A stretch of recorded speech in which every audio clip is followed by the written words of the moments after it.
Marks carry करेगा, 12 marks carry करेगा। इसमें से हमने 8 मार्क्स का ऑलरेडी कवर कर लिया है। आज अपन देखने वाले हैं आर्टिकल। आर्टिकल देखेंगे। पहला आर्टिकल हमारे पास आ चुका है, right an article in about 200 words on the importance of games and sports. तो भाई साहब जितना इंपॉर्टेंस गेम्स एंड स्पोर्ट्स का है ना, उससे कई गुना ज्यादा इसके हिस्से का है, इसके आर्टिकल का है, बिकॉज अपने को 4 नंबर देके जाएगा। ठीक है, तो अपने लिए तो ये इंपॉर्टेंट है फिलहाल। तो देखो क्या है ये। देखो जब भी आपसे किसी भी टॉपिक पर आर्टिकल लिखने को कहे, या फिर लॉन्ग कंपोजिशन लिखने को कहे, पैराग्राफ लिखने को कहे, शॉर्ट नोट लिखने को कहे, तो आपको उसको कभी भी छोड़ना नहीं है, कभी भी छोड़ना नहीं है। बिकॉज यहाँ पर यही तो होती है यार, यहीं पे तो लूट सकते हो आप, दबा के मार्क्स लूट सकते हो। ठीक, तो ऐसी चीजें तो आपको कभी भी एग्जाम में छोड़ के नहीं आनी है। जैसे अब यहाँ पे देखो importance of games and sports का कहा गया है, तो आप जब से पैदा हुए तब से आपने काफी सारी चीजें एक्सप्लोर की अपनी लाइफ में, कई सारे गेम्स खेले हैं, आपने पढ़ाई भी की है, कई सारे नई नई जगहों पर भी आप गए हुए हैं, सारी चीजें आपने देख रखी, दुनिया देख रखी। ओके, सो आपके माइंड में इस टॉपिक से रिलेटेड कुछ तो इंफॉर्मेशन फीड होगी, ऑब्वियस सी बात है, होगी, सभी के माइंड में होगी। तो बस उसी इंफॉर्मेशन को हमें यहाँ पर लिखना होता है। देखिए यहाँ पे जैसा अपना लेटर होता है, नोटिस होता है, उसकी तरह कोई फॉर्मेट नहीं है। यहाँ पे डायरेक्टली हमें आना है और लिखना शुरू करना है। ठीक है ना, ऐसे में थोड़ा और फॉर्मेट का मामला रहता है कि भाई साहब वहाँ पे अपने को अलग अलग टॉपिक्स लिखने होते हैं, हेडिंग देते हैं, इंट्रोडक्शन देते हैं, कंक्लूजन देते हैं, काफी सारी चीजें होती है, लेकिन इनमें अपन इन चीजों से बच जाते हैं ओवरऑल। ठीक है, तो चलिए करते हैं अपन इसको start, the importance of games and sports को।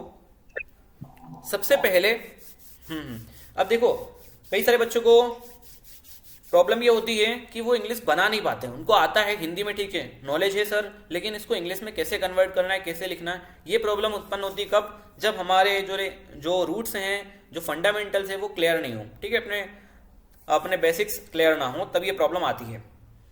तो ठीक है यार, अगर ऐसी प्रॉब्लम आ रही है तो जो मैं यहाँ पर आपको आर्टिकल्स कराऊंगा, या फिर जो भी मैं आपको पीडीएफ सेंड करूंगा आर्टिकल्स की, बस आपको उन्हीं को कर लेना होगा।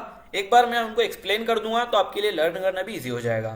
ठीक है, और जिन्हें ऑलरेडी बनाना आता है हिंदी को इंग्लिश में, उनके लिए तो बहुत ही आसान है। ठीक है, गेम्स एंड स्पोर्ट्स का अपने को यहाँ पर लिखना है एक आर्टिकल। चलिए करते हैं start. Games are very necessary for a happy and healthy life. ठीक है, गेम्स भैया बहुत ज्यादा आवश्यक हैं अपने हैप्पी एंड हेल्थी लाइफ के लिए, है ना, सुखी और स्वस्थ जीवन के लिए गेम्स और गेम्स जो है बहुत ज्यादा आवश्यक है। After the monotony of the days hard work, देखो यार दिन भर कार्य करके क्या होता है, कोई से भी बंदा हो वो उब जाते हैं। We get freshness if we play in the evening, अगर हम दिन भर काम करके उब गए हैं और शाम को अगर कुछ गेम वेम खेल लेते हैं तो इससे हम फ्रेश हो जाते हैं, अपना माइंड फ्रेश हो जाता है। ठीक है, हमें बहुत फ्रेशनेस फील होती है। A sound mind exist only in a sound body, एक स्वस्थ मस्तिष्क जो है, स्वस्थ मस्तिष्क जो है वो एक स्वस्थ बॉडी में ही विराजमान होता है। ठीक है, अगर आपकी बॉडी अच्छी है तो आपका माइंड भी अच्छे से वर्क करेगा। Okay, games and sports are an important part of education. देखो हम क्या कर रहे हैं, जैसे उन्होंने कहा कि भाई सब गेम्स एंड स्पोर्ट्स का आप आर्टिकल लिखिए, तो हमने स्टार्ट कर दिया गेम्स एंड इंपॉर्टेंस। पहले तो बताया कि हमारे लिए बहुत ज्यादा बेनिफिशियल है, फिर उसके बाद में बताया कि इसका क्या रोल है। तो हमने ये पाया कि यार दिन भर कार्य करके ऊब जाते हैं और शाम को अगर हम कोई सा भी गेम वेम खेल लेते हैं तो इससे हमें फ्रेशनेस आती है। ठीक है, फ्रेशनेस आएगी, बॉडी कूल हो जाएगी, अपनी बॉडी एकदम फ्रेश हो जाएगी। इससे क्या होगा, अगर अपना जो शरीर है वो व्यवस्थित काम करता है, अपना शरीर एकदम स्वस्थ है, तो अपना मस्तिष्क भी स्वस्थ होगा। ठीक है, इसीलिए यहां पर आगे बढ़ते हैं। फिर आ जाते हैं अपन एजुकेशन वाले पार्ट पर कि games and sports are an important part of education. जी हाँ, ये शिक्षा के बहुत ज्यादा महत्वपूर्ण हिस्से हैं games and sports. The importance of health life could be very well understood from this proverb. देखो यार, एक हेल्दी लाइफ, एक स्वस्थ जीवन, 2 मिनट कोई आया है नहीं, एडमिट कर लेते हैं अभिजीत त्रिपाठी। ओके, जो स्वस्थ जीवन का इंपॉर्टेंस है वो हम यहां से समझ सकते हैं। कहां से, ये कहावत है। प्रोवर्ब मतलब होता है कहावत, है ना, प्रोवर्ब मतलब कहावत। क्या है कहावत, कहावत ये है, he who has health has hope and he who has hope has everything. कौन एक्सप्लेन करेगा इस कहावत को, एनी वन ऑफ यू, कोई एक्सप्लेन करना चाहेगा? सर कौन सी? अभी जो हमने कहावत पढ़ी यहाँ पर। मुस्कान, आपने हैंड रेस किया है, आप बताना चाहेंगे? ठीक है, कोई बात नहीं। देखो, सिंपल है, पकड़ो इसको। ही हु हैज हेल्थ, जिसका स्वास्थ्य अच्छा है, ठीक है, जिसका स्वास्थ्य उसका अच्छा है, जिसकी बॉडी अच्छी है, एकदम स्वस्थ है, उसके पास क्या है? होप है, उसके पास आशाएं हैं। और जिसके पास आशाएं हैं, and he who has hope has everything, जिसके पास आशाएं हैं उसके पास सब कुछ है। ठीक है, आप किसी भी चीज, आपके पास अगर आशाएं हैं तो आप कुछ भी कर सकते हो। अगर आपने किसी चीज को शिद्दत से चाहा है तो वो बिल्कुल आपको मिलेगा। ठीक है, इसीलिए यहां पर कहा गया है कि भैया जिसके पास भी अच्छा स्वास्थ्य है उसके पास आशाएं हैं, और जिसके पास आशाएं हैं उसके पास सब कुछ है। अच्छा स्वास्थ्य कहां से आएगा? गेम्स एंड स्पोर्ट्स से। ओके, बस ये चीज है। Education and sports should be blended in a suitable proportion. School should not only develop the mind but also the body. देखो, एजुकेशन एक तरफ तो हो गई अपनी पढ़ाई, किताबी पढ़ाई, इसके अलावा एक तरफ हो गया अपना स्पोर्ट्स। ये दोनों को एक सूटेबल प्रोपोर्शन में पढ़ाया जाना चाहिए, दोनों को मिक्स करके बच्चों के साथ पेश करना चाहिए। एजुकेशन भी मिलनी चाहिए एज वेल एज कुछ मात्रा में इन्हें स्पोर्ट्स के लिए भी ज़्यादा देनी चाहिए। और गवर्नमेंट को भी इस फील्ड में वर्क करना चाहिए, करती है वैसे आजकल तो गवर्नमेंट, बहुत ज़्यादा इंप्रूवमेंट आ चुका है अपने इंडिया में। ठीक है, school should not only develop the mind. School को सिर्फ माइंड को ही डेवलप नहीं करना चाहिए, बल्कि बॉडी के ऊपर भी ध्यान देना चाहिए, शरीर के ऊपर भी ध्यान देना चाहिए। Both are essential for a wholesome personality. दोनों के दोनों जरूरी हैं एक स्वस्थ व्यक्तित्व के लिए, है ना, एक स्वस्थ पर्सनालिटी के लिए। Apart from keeping the student physically fit, duty of sir loyalty. हाँ सर जी, रिकॉर्डिंग स्टार्ट कर दो। रिकॉर्डिंग स्टार्ट है। हाँ हाँ, recording started, don't worry. Okay, education and sports should be blended in a suitable proportion. School should not only develop the mind, सिर्फ mind को develop नहीं करना है, बॉडी को भी डेवलप कराना है। ठीक है, both are essential for a wholesome personality. दोनों के दोनों आवश्यक हैं एक स्वस्थ व्यक्तित्व के लिए, एक बेहतरीन पर्सनालिटी के लिए। Okay, apart from keeping the student physically fit, duty of loyalty should also be inculcated. देखिए क्या है यहाँ पर बताया गया। यहाँ पर हम इस तरीके से इंफॉर्मेशन दे रहे हैं कि भैया फिजिकली फिट रखने के अलावा ड्यूटी ऑफ लॉयल्टी भी हमें हमारे माइंड में फिट करानी चाहिए, हमारे माइंड में फिट करानी चाहिए। ड्यूटी ऑफ लॉयल्टी से आप क्या समझते हैं? यही निष्ठा, ठीक है, निष्ठा, ईमानदारी, इस तरीके की चीजें भी अपने माइंड में फिट करानी चाहिए, अपने को सिखानी चाहिए। These qualities can be summed up in a word sportsmanship. इन सभी क्वालिटीज, ये सभी क्वालिटीज जब होती हैं, मिक्स की जाती हैं, तो उसको अपन कहते हैं खेल भावना। क्या कहते हैं? खेल भावना। जैसे कि अपन मैथमेटिक्स में इंटीग्रेशन करते हैं, वैसे यहाँ पे इंटीग्रेशन कर लो इन सभी क्वालिटीज का। बॉडी भी फिजिकली फिट है, एजुकेशन में भी बंदा अच्छा है, इसके अलावा ड्यूटी ऑफ लॉयल्टी, निष्ठा रखता है। तो ये चीजें अगर सबके उनके पास है, स्पोर्ट्समैनशिप, तो ये सब मिलके क्या बन जाती है? स्पोर्ट्समैनशिप बन जाती है। ओके, इट्स लाइक इंटीग्रेशन, सबको जोड़ दो, इंटीग्रेशन करोगे, स्पोर्ट्समैनशिप बन जाएगा। Students take victory and defeat alike. The winner need not to be overjealous and the losers should not get aspirated. देखो यार, यहाँ पे क्या बताया गया है? स्टूडेंट्स, जो भी विद्यार्थी हैं, उनको क्या करना है? अगर जीत जाते हैं तो बहुत ज्यादा उत्साहित नहीं होना है, अगर हार जाते हैं तो हतोत्साहित, मतलब निराश भी नहीं होना है। ठीक है, ये चीज यहाँ पर बताई गई है। हार हो जीत हो, आपको खेल की तरह ही लेना है, इस चीज को यहाँ पर एक्सप्लेन किया गया है। Games and sports teachers discipline, ये हमें अनुशासन सिखाते हैं। The foundation of a virtuous life is laid in school. देखो, and it develops their sportsman spirit, mental outlook, cheerful nature and sense of humor. These are all important traits of a successful life. तो इस तरीके की चीजें अपने को यहाँ पर इन्होंने डिफाइन की है। आर्टिकल लिखना था अपने को importance of games and sports का।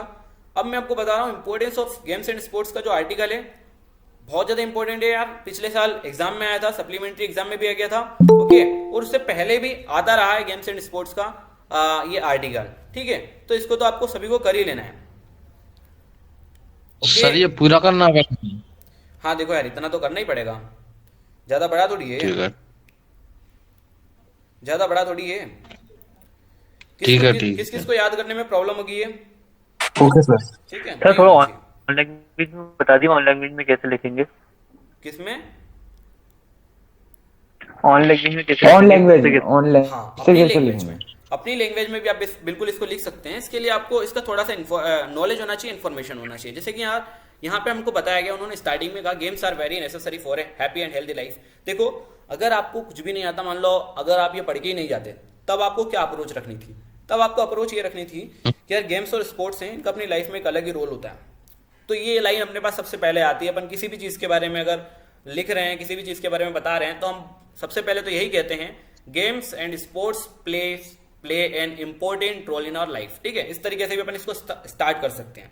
ठीक, इसके अलावा ये लाइन भी अच्छी है, games are very necessary for a happy and healthy life. Okay, अभी जो मैंने पहले लाइन बताई आप उसको भी यहाँ पर इंक्लूड कर सकते हैं, games and sports play an important role in our life because they are necessary for a happy and healthy life. Okay, अब यहाँ पर बताया जा रहा है कि यार दिन भर अगर आप कार्य कर रहे हैं तो कार्य से ऊब जाएंगे, और फिर अगर शाम को आप कुछ भी स्पोर्ट्स यानी कि कुछ भी गेम वेम खेलते हैं तो इससे आपकी बॉडी को फ्रेशनेस मिलती है। ये चीज यहाँ पर बताई गई है। ओके, अब मन से लिखने की जो बात आती है तो वो टोटली डिपेंड करेगा। हाँ बोलो सर, यहाँ पर एस्पिरेटेड का मतलब क्या होता है? एस्पिरेटेड, देखो एक तो हो गया ओवर जीलियस, अगर जीत गए हो तो बहुत ज्यादा उत्साहित मत हो, और अगर आप हार रहे हो या मतलब आपको हार मिल चुकी है गेम में तो यहाँ पर आपको निराश भी नहीं होना है। ठीक है, एस्पिरेटेड का मतलब यहाँ पर निराश होने से। ठीक है, सो एक काम करो, फटाफट कॉपी और पेन तो आपने निकाल के रखी होगी। जिन्होंने लिखना स्टार्ट नहीं किया फटाफट से लिखना स्टार्ट कर दीजिए। लिख लिया सर। Okay, very good. और कोई भी ज्वाइन हो रहा है क्या? हाँ, मोहित पाटीदार, इन्हें भी कर लेते हैं, ऐड कर लिया इन्हें भी। ठीक है भाई सर क्वेश्चन आंसर कब से होंगे सर? क्वेश्चन आंसर्स देखिए जैसे ही अपना ये बी सेक्शन कंप्लीट हो जाता है, आज अपना ये बी सेक्शन कंप्लीट हो जाएगा, इसके जस्ट बाद अपन क्वेश्चन आंसर्स पर शिफ्ट हो जाएंगे। ठीक है, ओके सर, ओके सर। फिर ग्रामर सर कब होगी?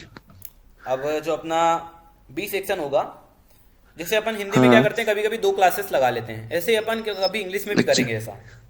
वो कब होगा? Okay sir. वो होगा अपने हिंदी वाले पेपर के दिन, जब आप हिंदी के एग्जाम देकर आओगे ना। अच्छा, यस सर, ओके। हिंदी के एग्जाम देकर आओगे उस सर दिन अपन इसके करेंगे। बाद आप नोट मेकिंग करवा देना, फिर क्वेश्चन आंसर चालू कर देना। क्या कराएं आपको पहले? नोट इसके मेकिंग। बाद आप नोट मेकिंग करवा देना। नोट मेकिंग आप चाहते हैं? हाँ, तो देखिए वो अपना टेक्स्ट बुक में आता है, टेक्स्ट बुक के सेक्शन में ही। तो टेक्स्ट बुक का सेक्शन जब अपन करेंगे, सेक्शन के देखिए इतना डरिए मत उससे, आप नोट मेकिंग से ना आपको सर, मैं- हाँ थोड़ा नया लग रहा है, क्योंकि हमको 10th में ऐसी चीजें नहीं पूछी गई थी और अब एकदम 12th में नहीं। पूछी जा रही हैं। सो उस वजह से आप हो सकता है थोड़े से परेशानी में। 10th में तो आपने सर एग्जाम भी नहीं दी ना? Yes sir. हाँ, तो आप सर आप सर नेसेसरी की जगह सर ये सर, हेलो हाँ हाँ बोलिए। सर, ये ऐसे सर आपने कुछ वर्ड लिखे हैं सर, नेसेसरी या फिर अदर सर, हाँ। तो उसकी जगह अपने हिसाब से सर इम्पोर्टेंट्स वगैरह कुछ लिख सकते हैं। बिल्कुल बिल्कुल, कोई दिक्कत नहीं है। मैं कहता हूँ ना, आर्टिकल को अगर आप अपनी तो- पूरा का पूरा आर्टिकल अगर आप अपने मन से भी लिखते हो, तब भी आपको कॉपी चेक करने वाले पूरे मार्क्स देंगे। ठीक है, ओके। और सर ये मोनोटोनी का मतलब क्या है इधर? मोनोटोनी का मतलब अभी जैसे मैंने आपको बताया तो था यार, कि दिन भर अगर आप कार्य कर रहे हो तो आप ऊब जाओगे ना। मोनोटोनी मतलब ऊब जाना या फिर निरस हो जाना, एक ही चीज में अपन लगे रहते हैं तो अपना इंटरेस्ट खत्म हो जाता है, पूरी तरीके से अपन थक से जाते हैं। सर सेक्शन भी 2 मार्क्स का आ रहा है। क्या आ रहा है 2 मार्क्स का? सेक्शन भी। सेक्शन बी 12 का आ रहा है। हाँ हाँ, तो सेक्शन बी ही 12 मार्क्स का है। इसमें से अपन ने 8 मार्क्स का तो ऑलरेडी कवर कर लिया है, 4 मार्क्स के आर्टिकल पूछे जाएंगे, तो जिनको आज अपन देख रहे हैं। ठीक, ओके ओके। सर ये आर्टिकल का कोई वो होता है फॉर्मेट, मतलब कि नहीं, पैराग्राफ में लिखना है या फिर सीधा लिखते जाएं? बिल्कुल बिल्कुल, आप डायरेक्टली लिखते जाइए, कोई ऐसा इसका फॉर्मेट वर्मेट नहीं है। तभी तो कह रहा हूँ इसमें मार्क्स कटने के बहुत कम चांसेस होते ही नहीं अगर आप कुछ लिख रहे हो तो। कुछ भी लिख दो। कुछ भी लिख दो, बट लिखना इंग्लिश में यार। हाँ मतलब नॉलेज हो उसके बारे बिल्कुल, में। हाँ, आप अपने अकॉर्डिंग अपनी ऑन लैंग्वेज में भी लिख सकते हैं इसको, कोई दिक्कत वाली बात नहीं होगी। लेकिन हाँ, ग्रामर का आपको थोड़ा ध्यान रखना है। ग्रामेटिकल मिस्टेक्स, सिमेंटिक मिस्टेक्स यहाँ पर नहीं होनी चाहिए, ओके सर, ओके। इंग्लिश और हिंदी में। ओके सर एंड 4 वर्ड्स का मतलब 4 मार्क्स का है, तो फिर इसकी वर्ड लिमिट 120 वर्ड्स होगी। देखिए ऐसा कुछ नहीं है, अगर आपको क्वेश्चन में 200 वर्ड्स कहा गया है तो आप 200 वर्ड्स तक लिख सकते हैं। जैसे यहाँ पर देखो, right an article in about 200 words, तो आप इतने वर्ड्स में आराम से उसको लिख सकते हैं। और देखो कई दफा क्या होता है कि ये अपने को लिमिट इसलिए देते हैं 200 वर्ड्स की कि आप इससे ज्यादा ना लिखें, लेकिन होता कुछ इसके उल्टे ही है कि हम इतना भी नहीं लिख पाते हैं। ऐसा कर लिया करो जैसे अपना आर्टिकल कहा उन्होंने, आर्टिकल इतना हो गया यहाँ से यहाँ तक, अब जैसे ही अपना पूरा आर्टिकल हुआ तो उसके लास्ट में आप ब्रैकेट लगाना यहाँ पर, और उस ब्रैकेट के अंदर लिख देना 190 वर्ड्स। ओके, बहुत सिंपल चीज़ है। तो वैसे भी कोई वर्ड्स तो वहाँ पे गिनते हैं नहीं आपके, बस देखेंगे कि हाँ यार आपने पेज का 70 से 80% हिस्सा ले लिया है, उसमें अपना आर्टिकल लिख दिया है। चलो आ जाते हैं अपन दूसरे आर्टिकल पर।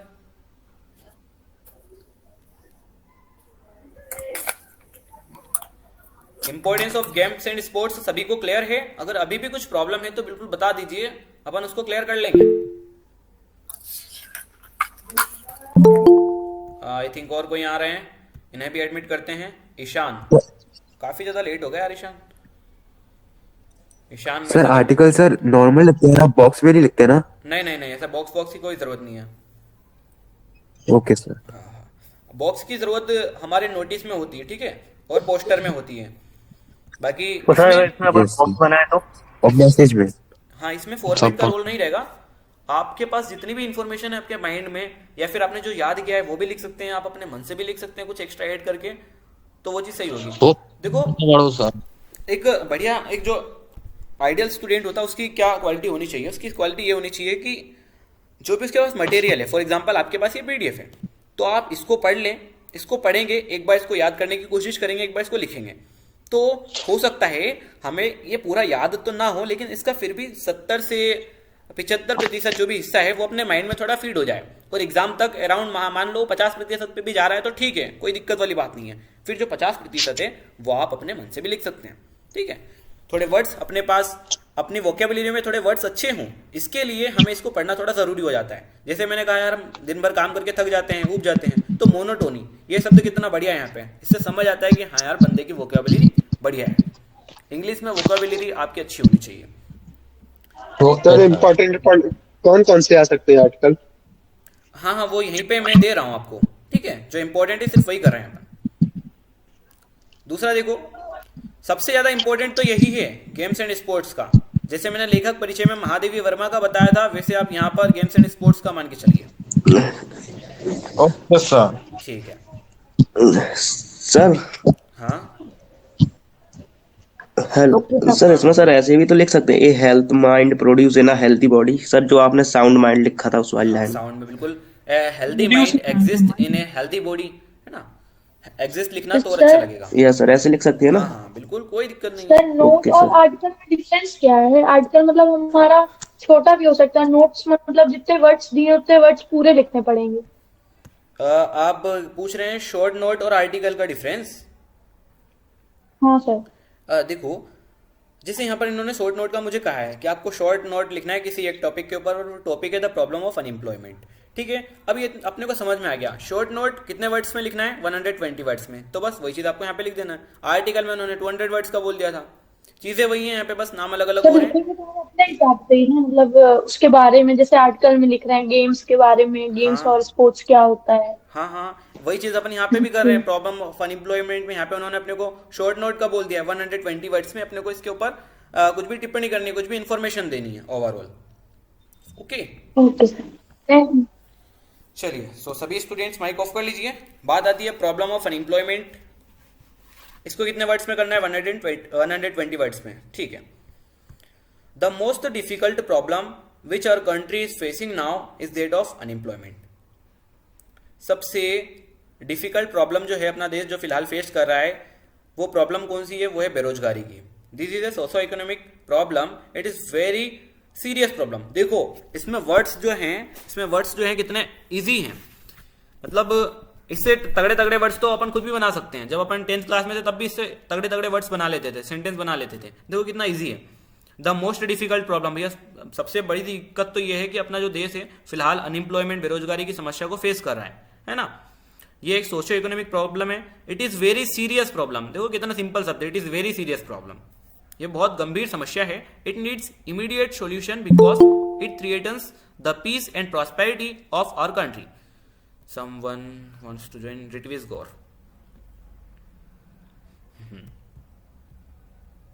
ओके, सो यहां पर बताया गया है कि इसका तत्काल प्रभाव से अपने को सॉल्यूशन करना चाहिए, नहीं तो ये अपने राष्ट्र की, अपने देश की शांति और समृद्धि के ऊपर खतरा बन सकता है। ठीक है, वो तो बनना ही है। अगर प्रॉब्लम बढ़ती गई ये अनएम्प्लॉयमेंट की, सो ये प्रॉब्लम बहुत ज़्यादा सीरियस हो जाएगी, है ना। और साथ ही साथ अपने देश के लिए काफ़ी शांति और समृद्धि पे खतरा हो सकता है इसकी वजह से।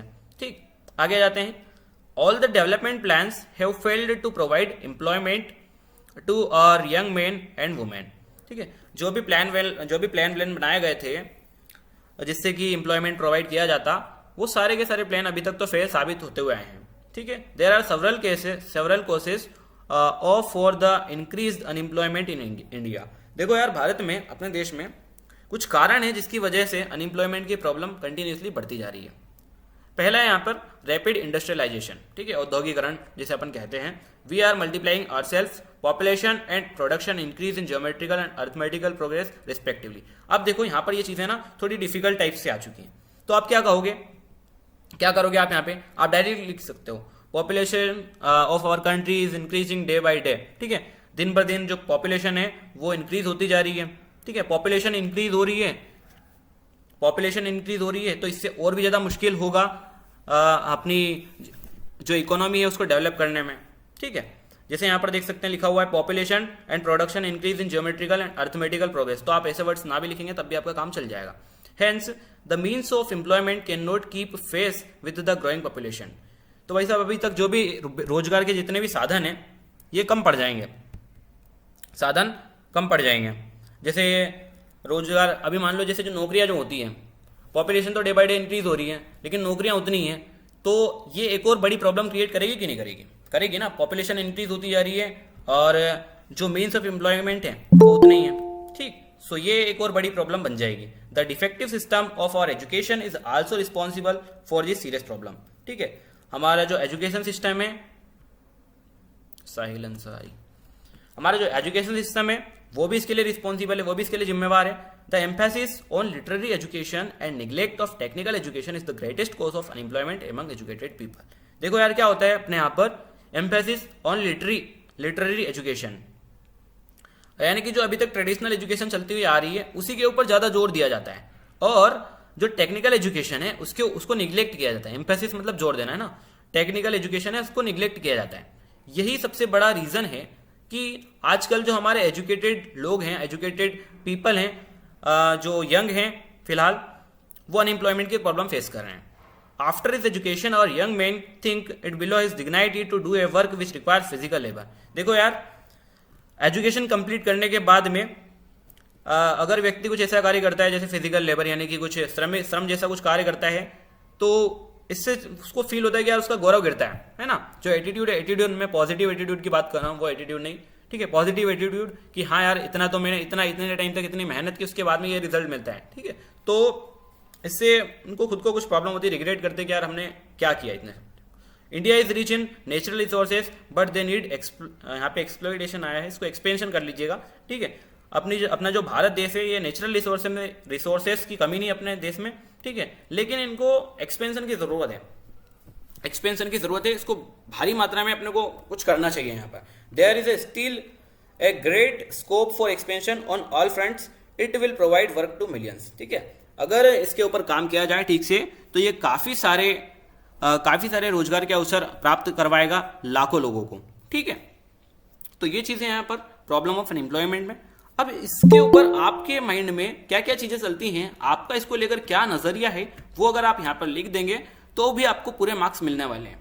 ठीक है, और पता है ये चीजें तो पता है सभी बच्चे लिखेंगे, अगर आप अपने मन से कुछ लिखने जा रहे हो, वहां पर आप अपने थॉट्स, आप अपने विचार वहां पर शेयर करोगे, तो इसका एक अलग इंप्रेशन रहेगा कोई भी चेक करने वाले के ऊपर कि हाँ यार ये बंदा क्या सोचता है अनएम्प्लॉयमेंट के बारे में। ठीक है ना, 120 वर्ड्स में लिखना है। वैसे तो इनके ऊपर अगर अपन लिखना स्टार्ट कर दें तो कहानी खत्म ही नहीं होती है। ओके, तो चलिए इसको आप अपनी कॉपी में लिखते चलिए, फटाफट से लिख लीजिए। द मोस्ट डिफिकल्ट प्रॉब्लम, अपना जो देश है फिलहाल सबसे कठिन समस्या को फेस कर रहा है, वो समस्या है अनएम्प्लॉयमेंट की समस्या। ठीक है, ये एक सोशियो इकोनॉमिक प्रॉब्लम है, साथ ही साथ ये बहुत ज्यादा गंभीर समस्या है। इसका अपने को तत्कालीन सॉल्यूशन चाहिए, इसको तत्काल प्रभाव से इसका सॉल्यूशन कर देना चाहिए, नहीं तो अपने देश की जो शांति है और समृद्धि है वो भंग हो जाएगी, उसके ऊपर ये खतरा साबित हो सकता है। ठीक है, जितने भी डेवलपमेंट प्लान्स बनाए गए हैं यार वो फेल हुए हैं एम्प्लॉयमेंट प्रोवाइड कराने में यंग मैन और वुमेन को। ठीक है, और कुछ वजह हैं जिसकी वजह से एम्प्लॉयमेंट भी इंक्रीज होता है, रैपिड इंडस्ट्रियलाइजेशन हो गया। ठीक है, जैसे आपने सुना होगा रोबोट्स वगैरह भी काम करते हैं, मशीनें इतनी सारी आ चुकी हैं आजकल कि जो वर्क होता है मेन पावर की जो यूज़ होती थी वो अब कम होने लगी है। ओके, सो वो तो एक सही चीज़ है, लेकिन अपने यहाँ पर ये चीज़ें यहाँ पे लिखी हुई है, emphasis on literary education and neglect of technical education. तो ये चीज़ अपने इंडिया में बहुत गलत होती है कि यार लिटरेरी एजुकेशन जो अपनी हमेशा से ट्रेडिशनल एजुकेशन बनी हुई आ रही है उसी के ऊपर फोकस करते हैं अपन। ठीक है, वही चीज़ें पढ़ते हैं अपन, बचपन से गाय का निबंध पढ़ रहे हैं और यही लेटर एप्लीकेशन याद करते चल रहे हैं। इसके बजाय अगर टेक्निकल एजुकेशन के ऊपर फोकस किया जाए तो जो अनएम्प्लॉयमेंट की प्रॉब्लम है बहुत हद तक ओवरकम की जा सकती है। ठीक है, तो आई होप आप सभी को। Hello sir. हाँ ऊपर में बिकॉज इट्स एक्सप्लेन कर दीजिए। Because it threatens the peace of ये वाला। अब यहाँ पे आ गए, it needs immediate solution because it threatens the peace and prosperity of our country. देखो यार, इसका तत्कालीन सोल्यूशन चाहिए, इसका तत्कालीन समाधान चाहिए, क्योंकि ये हमारे देश की शांति, पीस मतलब होता है शांति, प्रॉस्पेरिटी मतलब होता है समृद्धि। शांति और समृद्धि पर बहुत बड़ा खतरा साबित हो सकता है। ओके, ये चीजें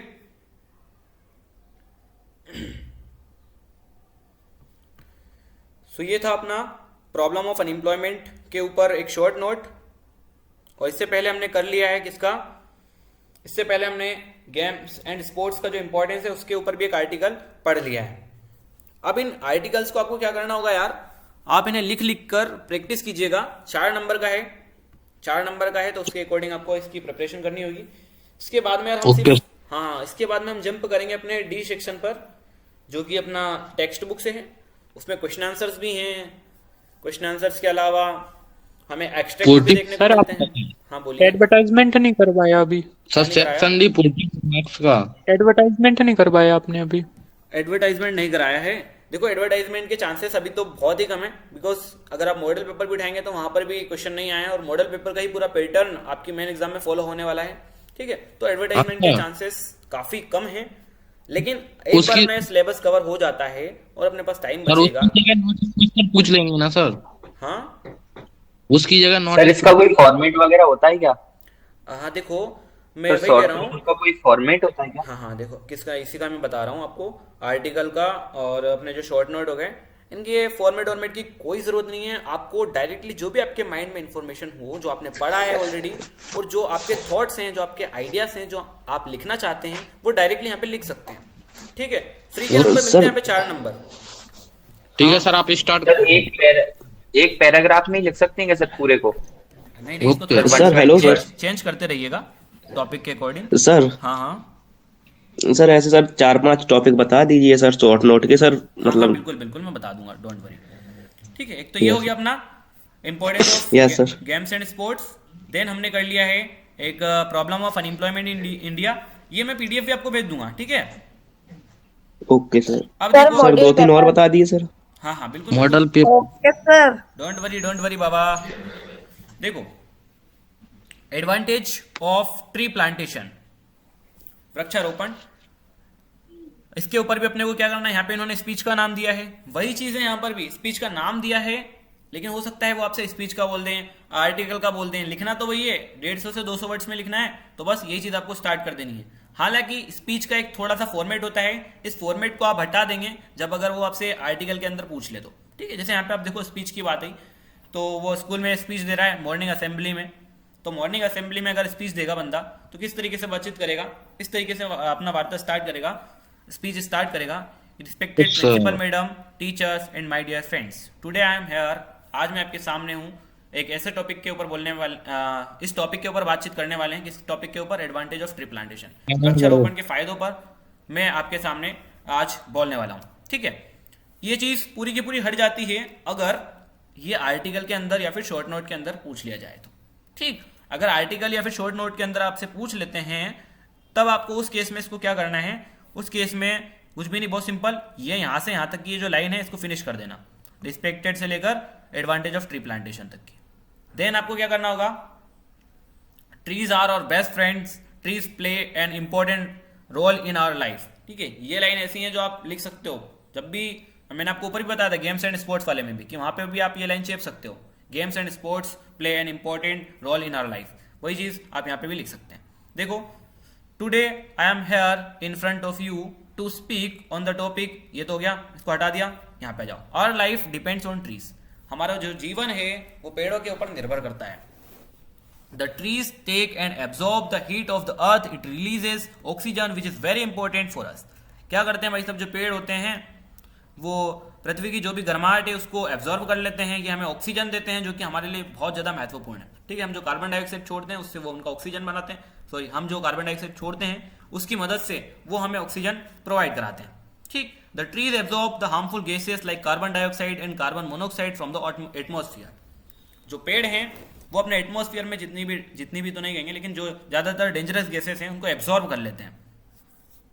ठीक, they help in controlling the temperature, साथ ही साथ टेम्परेचर को कंट्रोल करने में भी वो बहुत ज़्यादा हेल्प करते हैं, इससे ग्लोबल वार्मिंग पे भी अच्छा इंपैक्ट पड़ता है। ठीक, द ट्रीज ब्रिंग रेन्स, जो पेड़ होते हैं उनकी वजह से बारिश होती है। They provide shade, also maintain the eco balance of the earth. ठीक है, वो हमें क्या करते हैं, छाया प्रदान करते हैं, इसके साथ ही साथ अपने पृथ्वी का जो बैलेंस है उसको भी बनाए रखते हैं। We can say that there are enormous benefits, so we have to plant more and more trees. But nowadays we see that in many parts of our country, many people are cutting trees for their own sake. तो हम यहाँ पर भाई साहब कह सकते हैं, क्या कह सकते हैं कि पेड़ों से हमें कई सारे अत्यंत फायदे हैं। एनॉर्मस मतलब होता है अत्यंत फायदे हैं। सो हमें क्या करना चाहिए, हमें ज़्यादा से ज़्यादा पेड़ लगाने चाहिए। लेकिन बट आजकल क्या होता है, हम देखते हैं कि अपने देश के कई सारे हिस्सों में मेनी पीपल, कई सारे लोग ऐसे हैं जो पेड़ को काटते हैं अपने खुद के फायदे के लिए, अपने खुद के मत के लिए क्या करते हैं, पेड़ों को काटते हैं। It is very harmful for our survival, ये हमारे जीवन के लिए बहुत ज़्यादा हार्मफुल है। I am of the opinion that we must take a pledge to plant more and more trees, so to make the earth safe and pleasant place. देखो, ये जो चीज़ है, ये जो लाइन है आई एम से लेकर ये प्लीजेंट प्लेस तक, ऐसी चीज़ आपको आर्टिकल के अंदर नहीं लिखनी है। इसके बजाय आपको क्या लिखना चाहिए, इसके बजाय आपको लिखना चाहिए, ये इसको डायरेक्टली आप हटा दो, यहीं से लिख सकते हैं, we should take a pledge to plant more and more trees to make the earth safe and pleasant place. बस इतनी सी बात। क्योंकि यार जब स्पीच दे रहे होते हैं तो हम अपनी बातचीत करते हैं कि यार मेरा ये कहना है, मेरा ये ओपिनियन, मेरा ये सजेशन है, लेकिन हम आर्टिकल में वो चीज़ नहीं करते हैं। ठीक है ना, आर्टिकल में फिर कोई जो दूसरा ज्यों का त्यों उसको बनाता है। दूसरा जैसे मान लीजिए मैं अगर लेखक हूँ, मैंने एक अनुच्छेद लिखा है किसी टॉपिक के ऊपर, वो अनुच्छेद में जैसे ही प्रकाशित करता हूँ, कई सारे न्यूज़पेपर वाले होंगे जो बताएंगे कि यार कवि या फिर लेखक इनकी ओर से इनका ये मत है, इनका ये मत है, वो इस तरीके से बताएंगे। ठीक है, कि प्रांजल शर्मा का ये मत है, मैत्रेयी का ये मत है, ठीक है, इस तरीके से शिवम द्विवेदी जी का ये मत है। ओके, बाकी ये चीज़ अपने को यहाँ पर नहीं बतानी है ये आर्टिकल के अंदर। स्पीच में बिल्कुल आप लिख सकते हैं, स्पीच अगर आपसे पूछा जाए तो, लेकिन चांसेस बहुत कम है। आर्टिकल ही आपसे पूछने वाले हैं, इसके चांसेस बहुत ज़्यादा हैं। लिख लीजिए इसको भी, ऊपर वाली लाइन आप हटा देंगे, ठीक है। इसके बजाय आप लिखेंगे trees play an important role in our life, they are our best friend. Okay, then आप यहाँ से स्टार्ट करेंगे, our life depends on trees. हाँ बोलो। यहाँ पर I am of the opinion का मतलब मेरा ये ओपिनियन है। हाँ बिल्कुल, ठीक है, मेरा ये मत है, मेरा ये ओपिनियन है कि भाई साहब हमें शपथ लेना ही चाहिए कि हम ज़्यादा से ज़्यादा पेड़ लगाएं और अपनी जो धरती है इसे सेफ और प्लीजेंट प्लेस बनाएं। तो फटाफट से इसको लिख लीजिए। ये जो कुछ अभी मैं आपको करा रहा हूँ यहाँ पर, आर्टिकल और स्पीच, यही चीज़ें इंपॉर्टेंट हैं और इनमें से पक्का आने वाला है आपकी बोर्ड एग्जाम में, पक्का। सर ग्रुप में पीडीएफ भेज देना। हाँ, मैं पीडीएफ तो सेंड कर ही दूंगा, बट एज वेल एज आप अभी भी लिख लीजिए, क्योंकि अगर आप बाद में देखेंगे उसको तो आपके लिए थोड़ी आसानी होगी। चलो तो सर डिबेट में क्या आएगा sir? Debate I don't think कि आपसे डिबेट पूछने वाले हैं वो। अच्छा, ओके सर। तो उसके ऊपर आप ज्यादा विचार ना कीजिए। तो सर रिपोर्ट तो पूछ सकते हैं शायद? हाँ, रिपोर्ट के चांसेस हैं, लेकिन अपन बात करें अकॉर्डिंग टू मॉडल पेपर, अभी जो अपन पढ़ रहे हैं ना मॉडल पेपर के अकॉर्डिंग ही पढ़ रहे हैं, और जैसे ही अपना मॉडल पेपर के अकॉर्डिंग पढ़ने वाला जो सिस्टम है इसके अकॉर्डिंग अपना जो सिलेबस है कवर हो जाएगा, ओके हम कुछ एक्स्ट्रा चीज़ें भी ले लेंगे। वैसे तो एमपी बोर्ड ने कहा है कि यही पैटर्न रहने वाला है, तो हम उसी पैटर्न को फॉलो करते हुए पढ़ेंगे, और बाद में अगर टाइम बचेगा वो चीज़ें भी करेंगे। और रिपोर्ट इतनी मुश्किल थोड़ी है, देखो रिपोर्ट Okay. मैंने यहाँ पर शामिल कर रखी है, उसको भी देख लेंगे अपन, डोंट वरी। पीडीएफ में मैंने रिपोर्ट भी ले रखी है, लेकिन पढ़ेंगे क्या अपन, जो फिलहाल मोस्ट इम्पोर्टेंट है।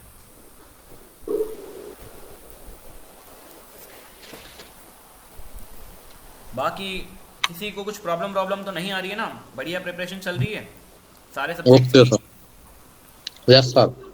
यहाँ पे कोई ऐसे बच्चे हैं जो आर्ट्स सब्जेक्ट से हैं? नहीं सर, मैथ से हूँ। नहीं कोई भी, आपसे नहीं पूछा मैं, मतलब कोई भी अगर है तो बता सकते हैं, आर्ट्स सब्जेक्ट से कोई ऐसा स्टूडेंट। हाँ सर। अच्छा आप सर आर्ट्स, तो मैं विनय आप आर्ट्स से हैं? हाँ ठीक है ओके। हाँ विनय कहाँ से हैं आप? क्यों विनय? एमपी से तो हैं बाबा, हमें पता है। एमपी में किस सर जिले आगे बढ़िए। से? एमपी में किस जिले से हैं? मुरैना से। ओके चलिए। देखो एडवांटेजेस ऑफ ट्री प्लांटेशन अपन ने कर लिया, गेम्स एंड स्पोर्ट्स भी हो चुका है, अनएम्प्लॉयमेंट की प्रॉब्लम इसके ऊपर भी अपन ने शॉर्ट नोट देख लिया है। अब देखो अभी रिपोर्ट की बात छेड़ी थी, तो ये रिपोर्ट भी अपन ने यहाँ पर रेडी कर रखी है, लेकिन इसको अभी पढ़ने का कोई मतलब नहीं बनता। देखो नॉर्मल सा मैं आपको ऊपर से एक्सप्लेन कर देता हूँ क्या है इसमें मामला। Last week on your way to school you witnessed an accident of chain snatching near your school. A couple of senior students of your school chased the snatcher, catch him and handed him over to the police. Write a report on this daring at about 100 words. ठीक है, तो जब भी आपको reports दे दी जाती है तो क्या करते हैं, मैंने एक छोटा सा इसका फॉर्मेट रहता है, अपन यहाँ पर एड्रेस डाल के डेट डाल देते हैं, और उसके बाद में अपनी जो गाथा है उसको स्टार्ट कर देते हैं। गाथा क्या है कि भाई साहब आपने क्या देखा, पिछले सप्ताह आपने देखा, ये तो उसकी तरह हो गया भाई, अपने सीरियल की तरह। पिछले सप्ताह आपने देखा था कि आपने एक एक्सीडेंट देखा, आपने एक दुर्घटना देखी जिसमें क्या होता है, एक व्यक्ति आता है और एक की चेन चोरी करके ले जाता है, चेन चोरी करके दौड़ने लगता है आपके स्कूल के पास। तभी क्या होता है, आपके स्कूल के जो सीनियर स्टूडेंट्स हैं वो उस चोर को पकड़ते हैं और फिर उसको पुलिस के हवाले कर देते हैं। ठीक है, तो बस ये चीज़ है, इसको अपने को एक रिपोर्ट, इसके ऊपर एक रिपोर्ट बनानी है। Write a report on this daring at about 100 words. तो इसके ऊपर आप कैसे और बना दोगे, बस यही क्या क्या चीज़ें यहाँ पे ऐड हो जाती है। जैसे वो पुलिस को हैंड ओवर करेंगे तो इसके लिए उनको अप्रिशिएट किया जाएगा, ठीक है, अप्रिशिएशन मिलेगा, एज वेल एज इनको कुछ प्राइज भी मिलेगा, है ना, सभी बच्चों के सामने इनको सम्मानित किया जाता है। ये चीज़ें भी आप जोड़ सकते हैं, तो यही चीज़ें यहाँ पे लिखी हुई है। बाकी इसको अपन कब पढ़ेंगे, जब अपना सिलेबस कवर हो जाएगा। डेवास्टेटिंग फायर,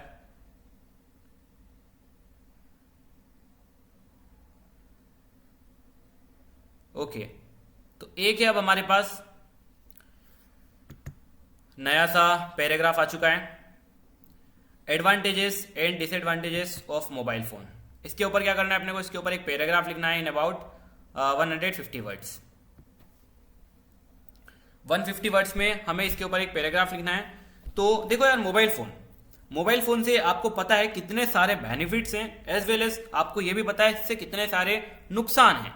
ठीक है, आप इनसे भली भांति परिचित हो, तो इसमें आप अपने हिसाब से बिल्कुल लिख सकते हैं। कई सारे बच्चों के बार बार डाउट यही आते हैं कि इसमें हम अपने लैंग्वेज में लिख सकते हैं क्या। जी हाँ, जब भी बात आती है अपने आर्टिकल की, शॉर्ट नोट की, अपने पैराग्राफ की, कंपोजिशन की, तो आप अपने ही मत से लिख सकते हैं। जो भी आपके थॉट्स हैं इस चीज को लेकर, इस टॉपिक को लेकर, जो भी आपके विचार हैं, आइडियाज हैं, उन सभी को आप यहाँ पर लिख सकते हो। ओके, कोई नंबर नहीं कटेंगे। मैं आपको इसलिए बता रहा हूं क्योंकि अगर आप इसको पढ़ लोगे एक बार तो इससे क्या होगा कि हाँ यार, हमें समझ आएगा कि कौन कौन से वर्ड्स यहाँ से अपन उठा सकते हैं। जैसे यहाँ पे देखो, मोबाइल फोन्स क्या है, मोस्ट एडवांस है, कन्वीनियंट है और टाइम सेविंग टेक्नोलॉजी है। ठीक है, मोस्ट एडवांस है, कन्वीनियंट है एंड टाइम्स अपना समय बचाता है, एक ऐसी टेक्नोलॉजी है। ओके, एडवांस भी है, सुविधाजनक भी है और टाइम बचाने का भी काम करता है। That is being used by almost everyone all over the globe. ठीक है, पूरी दुनिया में लगभग सभी लोगों के द्वारा फोन आजकल यूज किया जाता है। ठीक है, because of its various features. देखो, जब भी उन्होंने बात की है एडवांटेज और डिसएडवांटेज के बारे में, तो अपने को यहाँ पर ऐसे नहीं लिखना जैसे उन्होंने कहा है कि पैराग्राफ, तो पैराग्राफ ही लिखना है। नहीं तो आप सोचोगे कि यार इसके ऊपर तो अपन भयंकर बड़ा सा ऐसे भी लिख सकते हैं, तो ऐसी चीज़ें आपको नहीं करनी है। ठीक है, इसको आप कैसे स्टार्ट करोगे? स्टार्ट ऐसे करना है कि पहले एक्चुअली आप डिफाइन कीजिएगा कि एक्चुअली मोबाइल फ़ोन है क्या। तो यहाँ पे उन्होंने बता दिया कि मोबाइल फ़ोन क्या है भैया, एक अलग ही मोस्ट एडवांस, सबसे ज़्यादा एडवांस, सुविधाजनक और टाइम बचाने वाली टेक्नोलॉजी है जो कि आजकल लगभग हर एक व्यक्ति के द्वारा यूज़ की जाती है। ठीक है, because of its various feature it is also called smartphone. देखो यार, इसमें कई सारे फीचर्स होते हैं, इसकी वजह से इसे स्मार्टफोन भी कहा जाता है। Like every technological device it has advantages and disadvantages. Okay, तो देखो हम एडवांटेज और डिसएडवांटेज पे जाने से पहले हमने उसका एक थोड़ा सा प्रेजेंटेशन दे दिया है ना। जैसे कि मान लीजिए हम आपके साथ आपको कहा जाता है, स्पीच देने के ऊपर ही बोल दिया कि चलो एडवांटेज और डिसएडवांटेज के बारे में आप बताओ। ठीक है, आप स्कूल में हो, वहीं पे आपको बोल दिया जाता है असेंबली में कि आज आपको एडवांटेज और डिसएडवांटेज के ऊपर बोलना है। तब आपको क्या करना होता है, आपको डायरेक्टली ऐसा नहीं होना कि एडवांटेज ये हैं और डिसएडवांटेज ये हैं, इस तरीके से फुर्सत नहीं होना है। अपने को एक चीज़ आपको ये बात हमेशा ध्यान रखनी है, आज ही नहीं, आज के बाद भी आप कॉलेज में भी जाओगे, कई सारे क्वेश्चन से आप मिलोगे, क्वेश्चन को आप फेस करोगे एग्जाम में। ठीक है, एमएसटीज होती हैं उनमें, तो जो टॉपिक्स होते हैं वहाँ पे आपको है ना डायरेक्टली पार्ट्स में भेज देते हैं। जैसे यहाँ पे देखो, ये एक पार्ट है अपने मोबाइल फोन का, एडवांटेज और डिसएडवांटेज, लेकिन उससे पहले आप थोड़ी सी उसके बारे में इंफॉर्मेशन लिख दिया करें। ठीक है, सो ये यहाँ पे लिखा हुआ है, जैसे आप चलो वो बाद का विषय उसको बाद में लिखेंगे। ठीक है, यहाँ पे मोबाइल फोन के बारे में बता दिया, फिर हम पहुंचे एडवांटेज और डिसएडवांटेज पर। आगे जाते हैं। Mobiles are the largest invention of technology, it is being used all over the world, this is medium for communicating with people has become a lot easier. Okay, this medium for communicating with people has become a lot easier, there are both advantages and disadvantages regarding the use of mobile phone. Okay, और अब आपको क्या क्या लगते हैं जो भी advantage हैं और जो भी डिसएडवांटेज हैं वो आप यहाँ पर मेंशन कर सकते हैं। ठीक है, सो आई डोंट थिंक इसको हमें पूरा पढ़ने की जरूरत है, बाकी इसकी पीडीएफ मैं आपको प्रोवाइड कर दूंगा, तो उससे आप इसको लिख लीजिएगा। 2-3 बार लिखेंगे तो आपके माइंड में कई सारे वर्ड्स फीड हो जाएंगे तो आपको एग्जाम में आंसर करने में बहुत ज़्यादा आसानी होगी। ओके सर, जो आपने प्रीमियम पीडीएफ भेजी थी, हाँ। जो पहले आपने पेड रखी थी, वो आपने ग्रुप में भेजी, तो ये वही पीडीएफ है या दूसरी है? जी, वही पीडीएफ है, वही पीडीएफ है, उसी से पढ़ना है अपने को। वो तो सर आपने ऑलरेडी ग्रुप में भेज दी है, तो आप क्या करना भेज के बस? नहीं देखिए, हाँ वही तो, बाकी बच्चों के फिर भी डाउट आते हैं ना कि कौन सी पीडीएफ है ये, कौन से क्वेश्चन हैं, तो मैं बस इतना करूंगा इसमें चेंज कि जो भी क्वेश्चन अपन ने आज करे हैं, जैसे कि आज अपन क्या कर रहे हैं, आज अपन आर्टिकल कर रहे हैं, तो मैं आर्टिकल वाले उसमें से अलग कर दूंगा, पिकअप करूंगा और उनकी एक पीडीएफ बनाकर सेंड करूंगा, बस इतना थोड़ा डिफरेंट होगा और कुछ नहीं है। Yes sir. अब देख लो, स्वच्छ भारत मिशन के ऊपर है। Yes sir. अरे बहुत बढ़िया, दे रहा है, दुरुस्त है। स्वच्छ भारत मिशन होता है ना, अपना मीम्स चलते हैं ना, 5G 4G 3G फिर 2G, वही मामला हो रहा है। राइट है, पैराग्राफ 1 स्वच्छ भारत मिशन कितने वर्ड्स में? 159 है भाई, हाँ 161 कुछ भी समझ सकते हैं, 150 वर्ड्स। ओके, इसमें अपने को क्या करना है, स्वच्छ भारत मिशन के ऊपर एक पैराग्राफ लिखना है। तो स्वच्छ भारत मिशन कब लॉन्च हुआ था? स्वच्छ भारत मिशन लॉन्च हुआ था 150th birth anniversary of Mahatma Gandhi. Mahatma Gandhi ji की जो 150वां जो जन्मदिन था, उस दिन क्या हुआ था, राजघाट पर स्वच्छ भारत मिशन को लॉन्च किया गया था। ओके, तो ये चीज़ें हैं, ये आपको याद रखनी है, ये चीज़ आप मन से नहीं बनाओगे, ये क्योंकि फैक्ट्स हैं, फैक्ट्स को अगर आप एक्यूरेट लिखोगे तभी सही रहेगा और तभी आपको मार्क्स मिलेंगे। Okay, the government of India has aimed to make the India a clean country. This campaign is inspired by the patriotism, it is one of the most important initiative of the Indian government. Okay, तो यहाँ पर बताया जा रहा है भाई साहब, जो गवर्नमेंट ऑफ इंडिया है, इन्होंने प्लान किया, इन्होंने लक्ष्य रखा कि भाई साहब जो अपना भारत है इसको अपन क्लीन कंट्री बनाएंगे, स्वच्छ देश बनाएंगे। और ये जो कैंपेन है ये देश प्रेम की भावना से उत्पन्न होते हैं। वो पेट्रियोटिज्म मतलब होता है देश प्रेम, ठीक है, देश प्रेम से ये इंस्पायर्ड है। It is one of the most important initiative of the Indian government, ठीक है। इनिशिएटिव मतलब होता है यार पहल करना है ना। ओके, चलो, the motivation behind this mission is to create a cleaner and more hygienic environment for the citizens of the country to live in. Everywhere people pollute the environment with their waste, it is very bad for the environment. देखो यार, आप language जब इसकी देखोगे ना तो कितनी simple है कि भैया इसके पीछे क्या मोटिवेशन है, इस मिशन के पीछे क्या मोटिवेशन है। मोटिवेशन ये है कि जो अपना देश है उसको हम एकदम और ज़्यादा साफ बनाएं और ज़्यादा स्वच्छ बनाएं, हाइजीनिक, है ना, मोर हाइजीनिक। अपने देश के एनवायरनमेंट को काफ़ी ज़्यादा अपन हाइजीनिक बना दें, साफ बना दें, स्वच्छ बना दें, यही इसका एक मोटिवेशन है।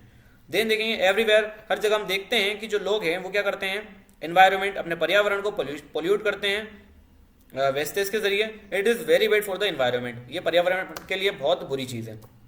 The aim of the program is to focus on proper waste disposal and to ensure that every household in rural areas has clean and hygienic toilets. This has created awareness of importance of cleanliness. देखो भाई साहब, इसका focus, mainly focus इसके ऊपर है waste disposal. जो भी घरों से जो भी कचरा वगैरह जाता है इसका सही से यूज हो, ये रीयूज हो सके, रिसाइकलिंग हो सके इसकी, ये इसका खास करके एक फोकस होता है। ओके, साथ ही साथ जो ग्रामीण क्षेत्र हैं, पहले आप देखेंगे आज से 8-10 साल पहले कि ग्रामीण क्षेत्रों में टॉयलेट्स नहीं हुआ करते थे, बहुत कम देखने को मिलते थे, बहुत कम देखने को मिलते थे।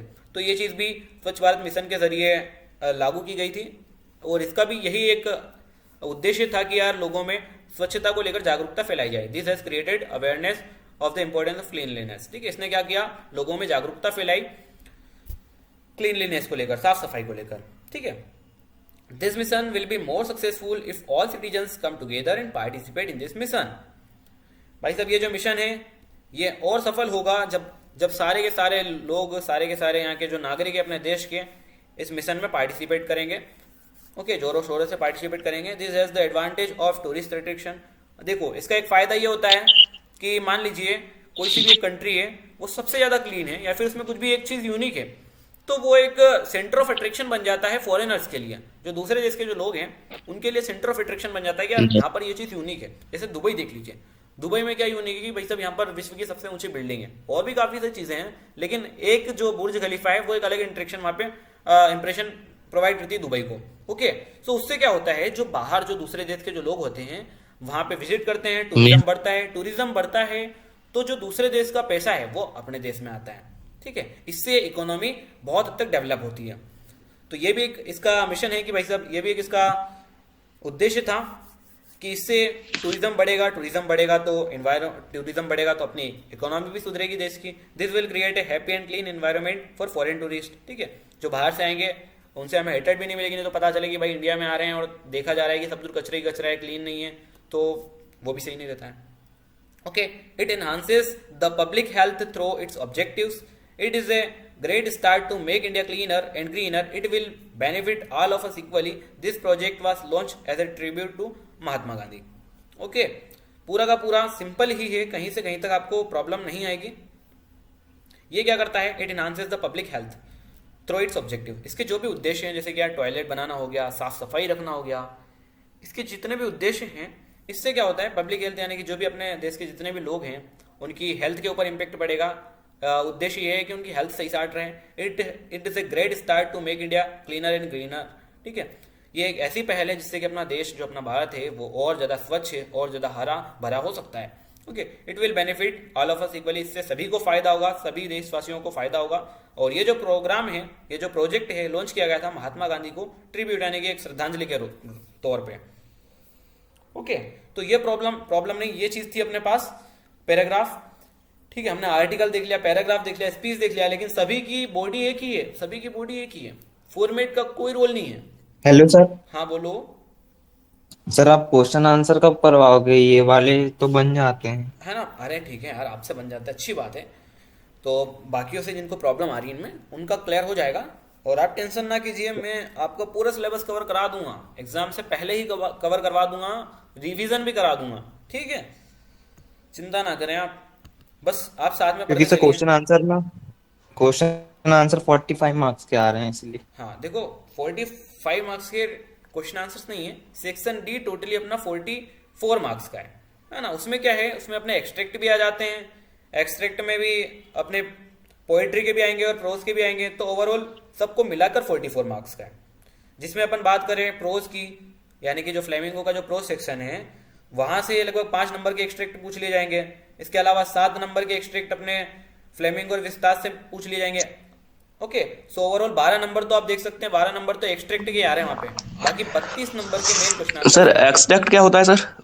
एक्सट्रैक्ट यार, जैसे मान लीजिए अपने पास पूरी रामायण है, रामायण में से मैं क्या करता हूँ, किसी किसी एक सर, पार्ट को 32 उठा लेता नंबर हूँ। जैसे मान लीजिए राम जी ने जब बेर खाए थे, सबरी जी के यहाँ पर जो बेर खाए थे, हाँ हाँ हाँ, उस कहानी को मैं उठा लेता हूँ और उस कहानी को मैंने उठाया और उसी में से कुछ क्वेश्चंस बनाए कि क्या लक्ष्मण जी को बेर खाना पसंद आया था वहां पर, ठीक है, लक्ष्मण जी का क्या रिएक्शन था, और इसके अलावा माता सबरी कितने दिनों से प्रतीक्षा कर रही थी, वहीं से मैं क्वेश्चन बना दूंगा। और वो जो पैसेज होता है ना इंग्लिश में, वही चीज यहाँ पर एक्सट्रैक्ट के रूप में आती है। ओके, तो सर पैसेज भी आएगा उसके साथ में? पैसेज आएगा, हाँ बिल्कुल पैसेज आएगा। उसमें क्या होता है, और पैसेज अनसीन नहीं है, वो आपकी जैसे बुक है। हाँ मतलब पोयम से होगा। हाँ हाँ हाँ, पोएम से भी होगा और इसके अलावा अपनी जो स्टोरी रिलेटेड चैप्टर्स हैं उनसे भी होगा। स्टोरी रिलेटेड इन द अच्छा। स्टोरी में तो कई सारे अपने पास चैप्टर्स हैं। जैसे पहले चैप्टर आप मान लीजिए द लास्ट लेसन हो गया, डीप वाटर हो गया, रेड ट्रेप, इंडिगो। अच्छा सर, तो ये सर ऐसे होंगे मतलब सीन पैसेज होंगे? हाँ, सीन पैसेज होंगे ना। आप पता है इसमें अपना फायदा क्या रहता है? एक फायदा तो ये रहता है कि हम चैप्टर ऑलरेडी पढ़ चुके हैं, तो हम उस पैसेज को बिना पढ़े भी आंसर कर सकते हैं। और पैसेज जब सामने है तब तो पूरा का पूरा आसान हो गया अपने लिए, ठीक है, पूरी पिक्चर ही सोल्व हो गई। अब देखो इसके आगे, इसके नीचे मैंने कुछ सेक्शन सी जमा रखा है। सेक्शन सी जो कि अपना ग्रामर के ऊपर डिपेंडेंट है, उसको अपन अभी नहीं करेंगे, उसको हम किसी दिन कर लेंगे। ये देखिए ग्रामर में मैंने यहाँ पर 52 क्वेश्चंस दे रखे हैं। काम करना आप ये मतलब इसकी प्रैक्टिस तो अपन करेंगे, ऐसी बात नहीं है प्रैक्टिस नहीं करेंगे, लेकिन जब भी आपको टाइम मिले, अभी तो जैसे हिंदी की प्रिपरेशन आपकी चल रही होगी, लेकिन फिर भी आप जब भी टाइम निकाल पाए तो इसमें देखो। हाँ बोलो बोलो। सर इससे बाहर तो नहीं जाएगा? नहीं जाएगा, बाहर नहीं जाएगा, ठीक है, चिंता ना करें। हाँ, पहले तो ये बात बताइए कि आपका टारगेट कितने मार्क्स लाने का है? टारगेट कितने मार्क्स लाने का है? 95। अरे भयंकर 95। आपने अभी तक पढ़ा है कुछ? हाँ, सेक्शन डी कंप्लीट है सर। सेक्शन डी कंप्लीट है। तो देखो यार, जब अपन ने क्लास स्टार्ट की थी ना, तब पहले अपन ने कहा था कि ये क्लास अपन उन बच्चों के लिए स्टार्ट कर रहे हैं जिन्होंने अभी तक कुछ भी नहीं पढ़ा है, जो एकदम जीरो है अपने सब्जेक्ट में, ठीक है। तो उनके लिए अपन ये क्लास स्टार्ट कर रहे हैं ताकि वो पास हो सकें, और अगर वो डेडिकेशन लगाएं तो वो 70-75 मार्क्स भी ला सकते हैं। अब यहाँ पर बात आती है, हम अपनी ओर से अपना 100% दे देंगे, और आप अगर डेडिकेशन लगाओगे तो मैंने आपको पहले ही बताया कि हाँ 90 to 95 मार्क्स भी आप इजीली ला सकते हो, क्योंकि इसके अलावा इंग्लिश में है ही क्या। सेक्शन सी में देखो इतने सारे मैंने यहाँ पे ऑब्जेक्टिव दे रखे हैं, ये फिल इन द ब्लैंक्स के सारे सिंपल हैं। Please wait here till I return, जब तक मैं ना हो तब तक भाई साहब यहीं पे रुकना।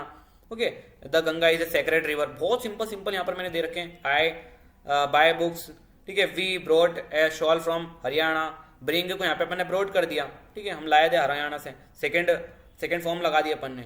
ओवरऑल सारी की सारी चीज़ें एकदम सिंपल है, बस इन्हें एक बार आप पढ़ लेना। फिर मैं भी पढ़ाऊंगा, ऐसी बात नहीं है कि हम नहीं पढ़ाएंगे, हम पढ़ाएंगे, लेकिन इनको एक बार आप पढ़ लोगे तो प्रिपरेशन आपकी अच्छी होगी। सर जो आपने पीडीएफ है हिंदी इंग्लिश की, सिर्फ उसमें से करेंगे तो बन जाएंगे?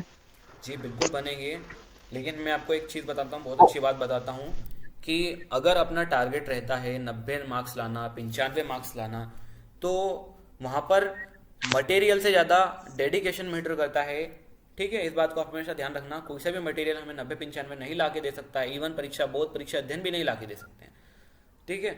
मैटर ये करता है, एक्स्ट्रैक्ट समझा देना था। हाँ देखो, मैटर ये करता है कि हम कितना डेडिकेशन के साथ उसे पढ़ रहे हैं, ओके। आपको फ्री मतलब टाइम कभी भी बिल्कुल वेस्ट नहीं करना है, जब भी आपको टाइम मिला आप चीज़ें करते रहिए।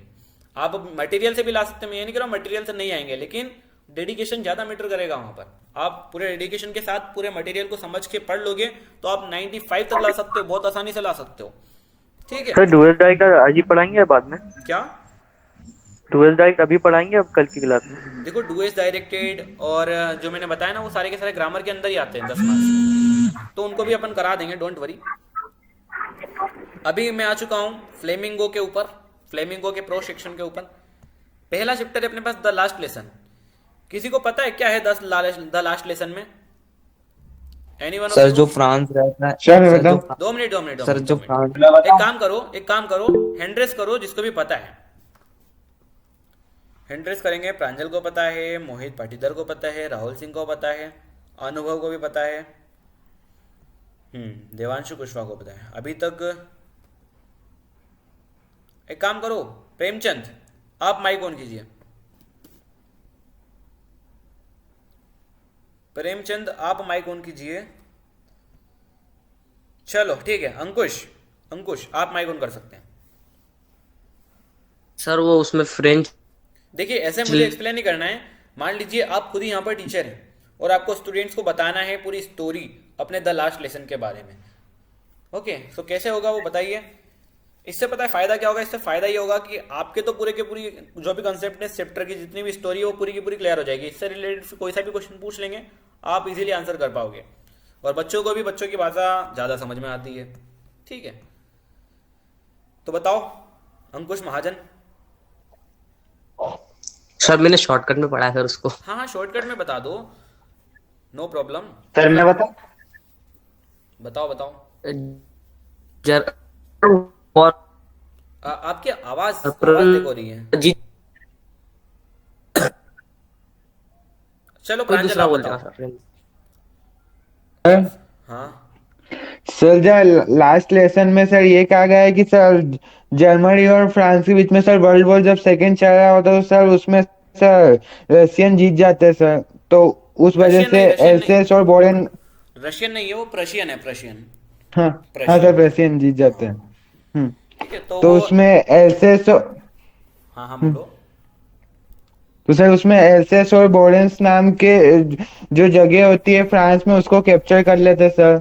हाँ, जो तो फ्रांस उसमें का सर फ्रांस के जो दो जिले हैं एल्सेस और लोरेन, इनके ऊपर वो कब्जा कर लेते हैं। ठीक है, प्रशियन लोग। हाँ आगे आइए, फिर क्या होता है? सर उसके आगे ये होता है कि वो सर फ्रांस लैंग्वेज को उधर से हटा के उधर जर्मनी बनाने को कहते हैं सर। ओके, सो देखिए स्टोरी ये है, बहुत बढ़िया आपको इन्फॉर्मेशन है, कितनी अच्छी बात है। देखो स्टोरी ये है, स्टोरी टोटली डिपेंडेंट है एक स्टूडेंट के ऊपर, एक बच्चे के ऊपर जिसका नाम है फ्रेंच। क्या नाम है? French, FRANZ। ये देखिए फ्रेंच। फ्रेंच पढ़ने में थोड़ा सा ऐसा ही ढीला ढाला सा बच्चा था। ओके, पढ़ने में ढीला ढाला सा बच्चा था, संवेदनशील बच्चा था। ये उठता है सुबह, लेट हो जाता है स्कूल के लिए। इसको डर भी रहता है, फ्रेंच को डर भी रहता है कि यार मैं स्कूल के लिए लेट हो चुका हूँ, और मास्टर जी ने हमें एक वर्क दिया था। मास्टर जी ने वर्क दिया था, क्या दिया था कि हमें रूल्स ऑफ पार्टिसिपल प्रिपेयर करने हैं, वो भी मैं नहीं कर पाया हूँ, तो उसको डर रहता है स्कूल जाने में। सर स्क्रीन का लेसन लगाया हुआ है क्या? क्या हो गया? मुझे सिर्फ डुएस डायरेक्ट दिखाई दे रहा है स्क्रीन पे। बाकियों को भी डुएस डायरेक्टेड दिख रहा है क्या? Yes sir. Yes sir. Okay okay, दो मिनट। Yes sir. हाँ हाँ हाँ, अब समझ गया मैं। डुएस डायरेक्टेड दिख रहा है ना, डोंट वरी, अभी सॉल्व करते हैं आपकी प्रॉब्लम।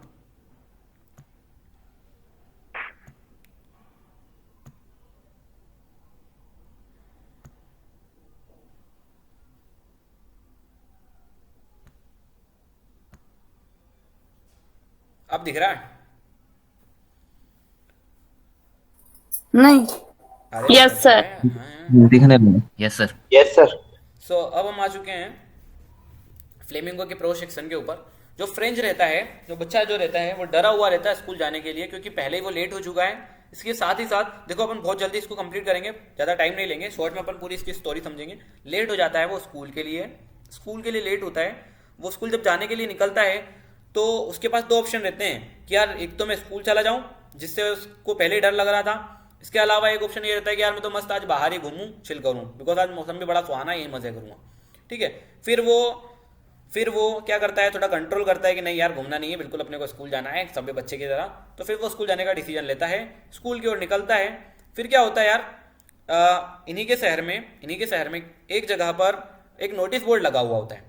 अब वो नोटिस बोर्ड क्या होता है, उसमें नोटिस बोर्ड की पिक्चर ये होती है कि अभी तक पिछले 1.5-2 साल से जितने भी युद्ध हो रहे थे, जो भी परेशानियां आ रही थी, जितनी भी बेड न्यूज आ रही थी बड़ी से बड़ी, वो सारी की सारी बेड न्यूज उस बोर्ड पर लिखी हुई रहती थी, उसी बोर्ड पर।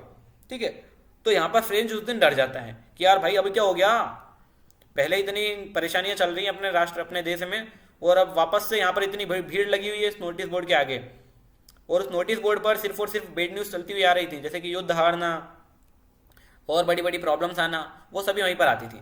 तो वो अपना जो फ्रेंच होता है वो थोड़ा डर जाता है कि भाई पता नहीं क्या पिक्चर है। फिर वो स्कूल जाता है। जब वो स्कूल जाता है तो उसको स्कूल का माहौल पूरा डिफरेंट लगता है।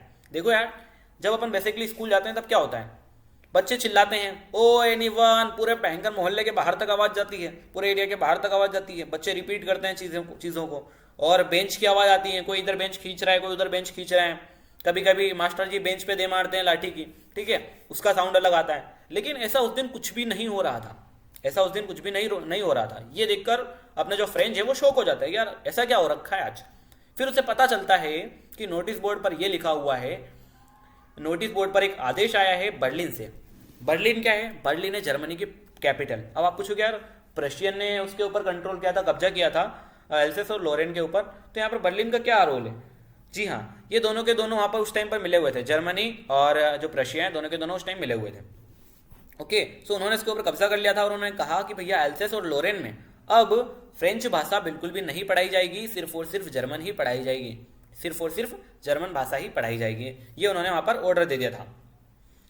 और उसकी क्लास में जो मास्टर हेमल थे, जिससे कि अपना फ्रांच जो है डर रहा था कि भैया उन्होंने रूल्स ऑफ पार्टिसिपल बोले हैं, आज तो मेरी जम के कुटाई लगने वाली है, जिसका डर था उन्हें अपने फ्रेंच को, वो उन्हें फ्रेंच भाषा पढ़ाया करते थे मास्टर हेमल। पिछले 40 साल से वो सेवा कर रहे थे उस स्कूल में, पिछले 40 साल से। कितने साल से? 40 साल से। तो जो गांव के जो भी लोग थे, गांव के जो भी बड़े बुजुर्ग थे, सभी के सभी स्कूल आ गए थे मास्टर हेमल को धन्यवाद करने कि आपने 40 साल से हमारे स्कूल में सेवा करी, हमारे गांव में सेवा करी, हमारे क्षेत्र में सेवा करी, फ्रेंच पढ़ाया। और उन्होंने सोचा कि यार चलो आज लास्ट क्लास है, आज आखिरी बार हमें फ्रेंच भाषा सीखने को मिलेगी। देखो यार, भाषा से भी ना प्रेम हो जाता है, सभी को अपनी भाषा प्यारी लगती है, चाहे वो भाषा हो या बोली हो, है ना, सभी को प्यारी लगती है। तो उनके हृदय में भी एकदम भावना जाएगी कि आप खुद ही इमेजिन करो कि कुछ ऐसा हो जाए, होना नहीं चाहिए कि एकदम इंडिया में हिंदी बंद हो जाए, तो आपको कैसा लगेगा कि यार हिंदी पढ़ाई नहीं जाएगी। तो ऐसा सब कुछ उनके साथ हो चुका था। तो जिन्होंने बचपन में कुछ नहीं पढ़ा, जो कभी स्कूल नहीं गए थे, वो गांव के बड़े बुजुर्ग भी स्कूल में जाकर बैठ गए थे पीछे के बेंचेस पर, ठीक है। फ्रेंच देखता है कि यार यहाँ पर तो आज बूढ़े बुजुर्ग भी आ रखे हैं। फिर उसे ये स्टोरी पता लगती कि भैया आज की जो क्लास है, मास्टर हमें बताते हैं ये लास्ट क्लास है, इसके बाद हम फ्रेंच की एक भी क्लास नहीं पढ़ पाएंगे। फिर वो उन्हें कुछ फ्रेंच में टॉपिक्स बताते हैं, कुछ ग्रामर के कुछ टॉपिक्स बताते हैं, उनसे कुछ क्वेश्चन पूछते हैं। सभी बच्चे अच्छे से अपना काम करते हैं, सभी लिखते हैं। इसके अलावा वहाँ पर कुछ कबूतरें बैठी हुई होती है छत पर, वो भी अपने पेड़ से कुछ ना कुछ खुचरती हैं पैरों से। तो मास्टर हेमल को ऐसा प्रतीत होता है कि यार ये भी कुछ ना कुछ लिख रही हैं, ये भी मान लो आज जो फ्रेंच भाषा की जो आखिरी क्लास है उसको ज्वाइन करना चाहती है। ऐसा था कुछ सीन था यार वहाँ पर। ओके, पूरा का पूरा माहौल जो है एकदम इमोशनल सा हो चुका था, क्योंकि लैंग्वेज की बात आती है तो चीज़ें ऐसी हो ही जाती है ना। तो ये बात थी। अपना जो फ्रांस था वो फिर भी कुछ नहीं कर पा रहा था, बिकॉज उसने कुछ पढ़ा तो था ही, क्या आंसर करता वो, क्या क्वेश्चंस को आंसर करता, ठीक है। आज उसे बहुत दुख हो रहा था कि भाई साहब मैंने अपनी प्यारी सी लैंग्वेज को, अपनी फ्रेंच लैंग्वेज को स्टार्टिंग से ही लोड नहीं लिया इसके ऊपर पढ़ाई नहीं की, मैंने इसको अच्छे से स्टडी नहीं किया। आज उसे ये बात का दुख हो रहा था, किसको? फ्रेंच को। ओके, इसके अलावा जो मास्टर हेमल उसे हमेशा से बुरे लगते थे, जिन मास्टर हेमल को वो हमेशा से हेट करता था, आज वो उसे बहुत अच्छे लगते हैं। और सचमुच वो भी समझता है कि हाँ यार, लैंग्वेज कितनी ज़्यादा इंपॉर्टेंट होती है। मास्टर हेमल एकदम सच्चे देशभक्त थे, अपनी लैंग्वेज से बहुत ज़्यादा प्यार करते थे, दैट्स वाई वो फ्रेंच लैंग्वेज पढ़ाया करते थे। ओके, और लास्ट में क्या होता है? फिर लास्ट में होता कुछ ऐसा है कि जब टाइम हो जाता है पूरे स्कूल का, पूरी क्लास का टाइम हो जाता है, तो मास्टर जी बोर्ड पर लिख देते हैं वी वेला फ्रांस। वी वेला फ्रांस मतलब जीता रहे France, long live France. Okay, और फिर उससे हाथों से इशारा करते हैं कि हाँ बिल्कुल आप जा सकते हो। पूरा का पूरा जो सीन है एकदम इमोशनल सीन हो जाता है, और इसी के साथ अपने चैप्टर की एंडिंग हो जाती है। चैप्टर अपना पहला है, लेकिन फिर भी इसका नाम है the last lesson. I hope story आप सभी को क्लियर हो गई होगी। इसके कुछ इंपॉर्टेंट क्वेश्चन है जो अपन देखते हैं। देखो भाई साहब, What was French expected to be prepared with for school that day? French को उस दिन क्या प्रिपेयर करना था? मैं देखता हूँ। पार्टिसिपेंट। अरे ऐसा नहीं बताना चाहिए यार, किसी भी एक स्टूडेंट को Participate. हाँ बहुत बढ़िया, चलो बता दिया आपने। अब मैं जिससे पूछूंगा ना सिर्फ उसी को बताना है।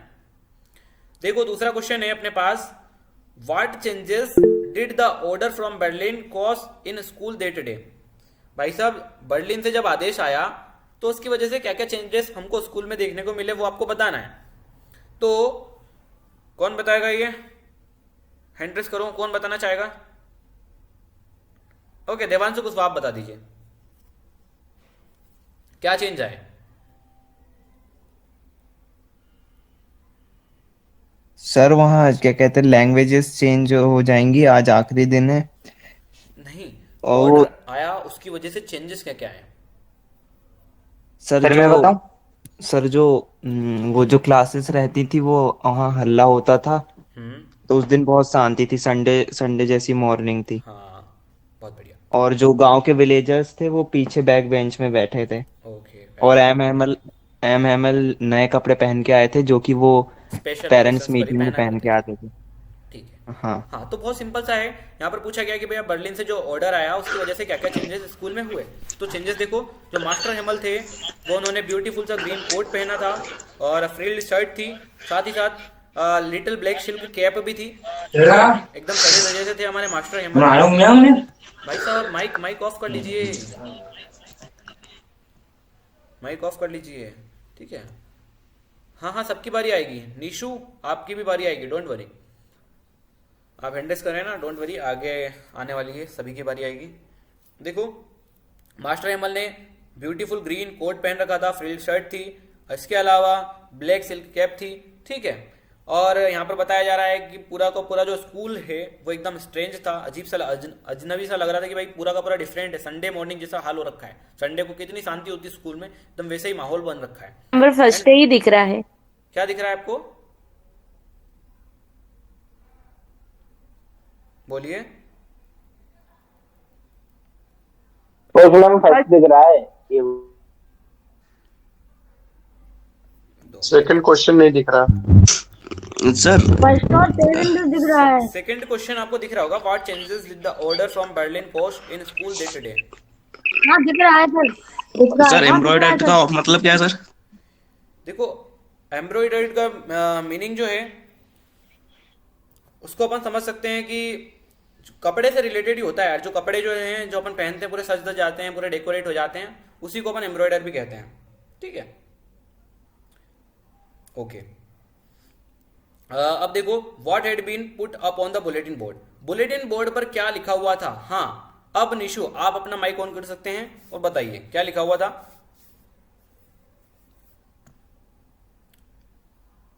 आपने अभी हैंड रेस किया था, निशु राजावत। जैसा बर्लिन से जो मैसेज आया था कि जर्मनी अब पढ़ाई जाएगी स्कूल में, एल्सियन लॉरेंस में। हाँ, और यही लिखा था बुलेटिन बोर्ड पर, बहुत बढ़िया। नोटिस है आया ना? था ये। बुलेटिन बोर्ड पर क्या लिखा था, एन ऑर्डर, एक ऑर्डर आया था भैया बर्लिन से कि अब एल्सेस और लॉरेन के स्कूल्स में सिर्फ और सिर्फ जर्मन भाषा ही पढ़ाई जाएगी, है ना। The Germans had put up this notice on the bulletin board.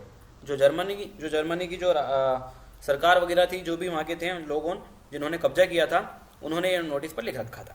ठीक, कि भैया अब यहाँ पे सिर्फ जर्मन ही पढ़ाई जाएगी, हमारा ये आज पाठ चलेगा। चौथा, सर सोलिमन सर कैरेक्टर का नाम है सर? नहीं, सोलेमन करेक्टर का नाम नहीं है। सोलेमन मतलब गंभीर। ठीक है, सब कुछ एकदम गंभीर सा था। Okay okay. हाँ, सर हाँ, sir question answer sir copy में तो उतार लें। क्या कह रहे हैं आप विनय? कॉपी में सर क्वेश्चन आंसर उतार लें। देखो, बिल्कुल आप उतार लीजिएगा, लेकिन अभी क्या अपने पास टाइम कम है। ये पीडीएफ आपको अपने टेलीग्राम चैनल पर ऑलरेडी प्रोवाइडेड है, तो हम वहाँ से लिख लेना। ठीक है। हाँ हाँ और ओके इन्हीं सर। क्वेश्चंस को आप करना, सिर्फ ज्यादा क्वेश्चंस मत करना, इतना इनफ रहेगा। हाँ, अगर आपकी प्रिपरेशन हाँ। पहले से स्ट्रांग है तब आप और क्वेश्चन को एक्सप्लोर कर सकते हो, लेकिन अभी प्रायोरिटी सर। यही है। हाँ सर। फोर्थ क्वेश्चन है हमारे पास, what did French notice that was unusual about the school that day. देखो यार, फ्रेंच ने उस दिन क्या नोटिस किया कि यार आज स्कूल में कुछ हटके हैं। चलो ये क्वेश्चन हम पूछते हैं किससे, ये क्वेश्चन हम पूछने जा रहे हैं। हैंड रेस कीजिए, कौन इसका आंसर कर सकता है, उन्हीं से पूछेंगे। मोहित सोंधिया, अनुभव झा, और कौन कौन है, देवेश सिंह आप बताइए। 2 मिनट। कुछ बच्चे ऐसे भी हैं जो कभी भी हैंड रेस वगैरह नहीं करते हैं। हाँ हाँ, आप बताइए। हाँ सर, मैं बताऊं? बताओ।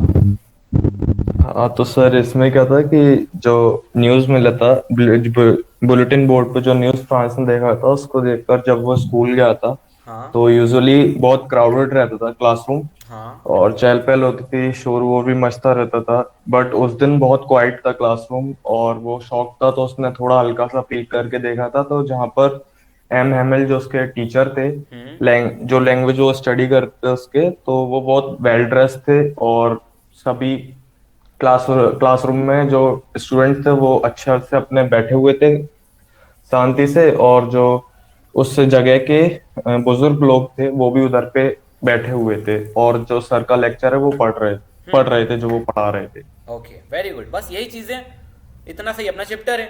अब इसके अलावा भी अगर कोई सा क्वेश्चन आपसे पूछ ले वो, तो आप वो भी कर सकते हो, ठीक है ना? हाँ sir, thank you sir. Okay, चलो, थैंक यू किस बात के लिए था भाई। आ जाओ लॉस्ट स्प्रिंग पर। लॉस्ट स्प्रिंग एक चैप्टर है। लॉस्ट स्प्रिंग एक चैप्टर ने, इसमें दो कहानियां हैं। Stories of stolen childhood, stories of stolen childhood, इसको नाम भी दिया गया है। अगर आपने बुक देखी होगी फ्लेमिंगो की, उसमें नाम भी दिया गया है स्टोरीज ऑफ स्टोलन चाइल्डहुड। यानी कि भाई साहब जो बचपना रहता है, कईयों के लिए तो बचपना अच्छा होता है, बचपन का जो समय होता है कईयों के लिए अच्छा होता है बिकॉज फैमिली अच्छी होती है, लेकिन कई सारे बच्चों को बहुत ज़्यादा प्रॉब्लम फेस करनी पड़ती है अपने बचपन में। ओके, तो भले ही कहने को वो बच्चे हों, लेकिन जिम्मेदारियां काफ़ी ज़्यादा होती है उनके सर पर। और इसके अलावा और भी चीज़ें हैं जिसके ऊपर ये पाठ है, प्रकाश डालता है। तो चलिए इसको भी अपन समझते हैं थोड़ा। ज़्यादा इसको डीप में नहीं पढ़ेंगे यार, बिल्कुल भी ज़्यादा डीप में नहीं पढ़ेंगे। ऊपर से इसकी थोड़ी सी स्टोरी समझेंगे और फिर उसके जो इंपॉर्टेंट क्वेश्चन हैं उनको अपन करना स्टार्ट कर देंगे, पढ़ना स्टार्ट कर देंगे। सर इसमें सर राइटर के नाम भी आएंगे क्या सर? देखो राइटर के नाम हम कोई नहीं पूछने वाला, डोंट वरी, ठीक है? ओके सर तो एक्सट्रैक्ट इसकी में क्या आते स्टोरी है, शायद। कोई बताना नहीं सर, चाहेगा? एक्सट्रैक्ट में आते ना। देखो राइटर के नेम ना उसमें आएंगे आपके, जब हम प्रोज वाला सेक्शन करेंगे। एक्सट्रैक्ट में। सॉरी, पोइट्री के सेक्शन में राइटर के नाम आते हैं, प्रोज वाले में नहीं आते।